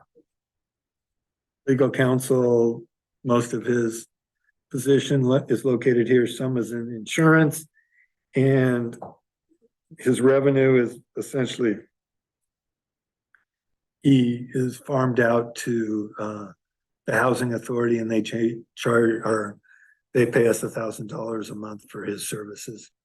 He sits in on their board meetings and answers mostly labor issues with them and some other minor issues. A lot involve personnel over there, not a lot of getting into HUD rules and those kind of things. They do that pretty well, but the personnel side and the labor side is probably where he is most effective. So that concludes Management Services Fund. Like I said, it has a transfer to building improvement of $700,000. The total fund of $9,310,000. And there could be changes when it comes to May, but I'll give you plenty of notice on that. 10 reasons for it. Further discussion? I have a question on the county legal counsel. What does he do? is this a necessary position? The 9.4 million for fund resources and requirements. I'm sorry if I missed it when you just That's the explained it. total for the whole fund. For the whole fund. Thank you. Yes, that is the total revenues and resources and appropriations. That makes sense. I thought it was a typo. I have to have it at the end of one program. He just happens to be last on the list. most important, least important, I don't know, but you could do each one of these individually, which we have done in the past, which took forever. Or you could just do resources and appropriations in the total amount of $9.31 million. And all the tentative budgets within the fund. But no, he's not 9.31 million himself. Question. Yep. So I can't believe that I've never asked this question, at least I don't think I ever have, specific to county council because of the fact that he has to advise so many different departments and independent electeds. Why isn't there interdepartmental charges for? He's that included in overhead. Oh, okay, thank you. BOC, you'll see no revenue for BOC. You'll see no revenue for other than the 12,000 for legal counsel. You don't see any revenue for HR or finance. All those show up in that non-departmental. If you went back to that, that amount is $2.7 million. And that's the overhead charge, which includes EOC, finance, HR, all the non-building maintenance. And then IS and GIS have its own charge. So that's what makes that up. So it looks like the BOC costs a lot, HR really costs a lot, finance costs a lot, legal counsel costs what it does, but it's all rolled into that overhead charge. And we distribute those charges based on a number of things, budget. On the finance side, we look at the number of vouchers that run through the system. Some departments like Brent have lots because of rental assistance. So Caitlin can attest to that. Others may have a big budget, but not a lot of cost. Public Works doesn't have a lot of vouchers compared to its size of budget. Whereas Brent's a much smaller budget, but has twice as many vouchers. Depends on what activity you're doing. Some are based on FTE for HR. More FTE you have, probably the more involvement Matt has to be with them. So that's how we distribute those charges. We may make modifications to that over time and relook at those things, but you know, that's where those revenues show up is in the non-departmental. So it doesn't show up in each individual. But I charge out each individual program to accumulate that. Further discussion? Is there a motion to tentatively approve resources and expenditures for management services in each individual fund therein? Don't move. Thank you, Mr. Hartman. Second. Thank you, Mr. Pope. Those in favor, please say aye. Aye. Those opposed, please say nay. Any abstentions? The budget of $9.31 million for management services, both revenues and expenses, is tentatively approved.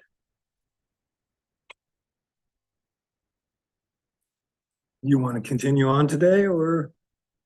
How we doing, Mr. Watson? Fine. Let's keep going. All right, the next in your notebook should be basically the building improvement fund and then the public works construction fund. Building improvement fund is always active in making improvements to the facilities, paying off the bonds that have been associated with improvements to our facilities. We have Academy Building, Building Improvement Fund. A lot of that is now being funded at times directly out of behavioral health. The new building is going to be funded directly out of behavioral health. Remodels to the existing will probably be directly funded out of behavioral health. HVAC improvements would be funded out of Academy Building Maintenance and Courthouse Building Maintenance. We have HVAC that we still need to continue to work on. We did some improvements to our bathrooms over this last year. We always have to look at the parking lots, both facilities. So mostly about 80% of the monies that get transferred here are paying for the bonds that we have in place. The academy bonds are getting closer to being paid off. The most recent ones involving this building and that are a ways away. But total being transferred here is a little over, or not transferred here, but the total fund is a little over $1 million, $1,025,000. You have a general fund transfer, and that was for the EOC building, and that to help pay for the bonds associated with that work. And that's down from 200,000. So I would recommend tentative approval of the two program budgets and the resources and appropriations in the amount of $1,025,000. Further discussion? Also move. Wardhurst, second. Second. Thank you, Mr. Hartman. Those in favor, please say aye. Aye. Those opposed, please say nay. Any abstentions? The resources and expenditures of the Public Works, Building improvement. Building improvement, thank you. Building improvement funds are tentatively approved as proposed. The other construction fund that we had was the Public Works Complex Construction Fund. We're not doing any more out there. We have in the budget about 55,000 that I have in there for buildings. That's just in case we have to make some minor improvements out there. But overall, all the facilities have been paid for and done over the last 3 years. The amounts being transferred, we have 500,000 being transferred from the Public Works Fund. Obviously, a bulk of the work out there was for new shops facility improvements to the main building where the Public Works is. We had 2 outbuildings that we built new. And then obviously we still had the EOC located out there. And we also had the sheriff's located out there. General fund transfers a little out there, and the bulk of it is paid for by Public Works. Total amount, 582,500 is the total budget, both appropriations and resources. Again, I would recommend there, but the bulk of that is just paying off bonds.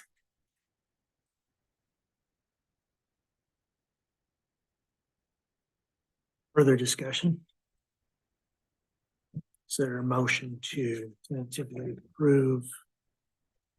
Move to TA. Lawson, need a second? Mr. Hartman, thank you. Those in favor, please say aye. Aye. Those opposed, please say nay. Any abstentions? The revenues and expenditures of Public Works are tentatively approved as proposed. If you want to start at 9 tomorrow, you will be able to conclude everything before public comment. Is my guess. Public Works and all the If we start at 9, we'll be able to. get it all done before 10:30, and then you can hear the public comment if there is any, Then we can do our. and then you can basically be done. Or if you want to start later, we could finish, if you started at like 9:45, I'd definitely get all the health services done and veteran services done. You could have public comment, and then it'd probably take me less than 20 minutes to do Public Works. And then you would be done. It's your choice of when you want to be done or when you want to start. Does anybody have preferences? Start at 9. Let's start at 9. And then we can get everything done before the public comment, then you'll have public comment and I'll go from there. Perfect. The only thing you'll have to do after public comment is probably the finalized because they may have a comment that influences something or not. We'll be through with the transfers and the contingencies and all of that by then too. You'll be done at, unless, if there is no public comment, you'll be done at about 10:38. Completely. And 30 seconds. Right. Let's adjourn until 9 o'clock tomorrow morning. Right. 9 o'clock. Well done. Yes.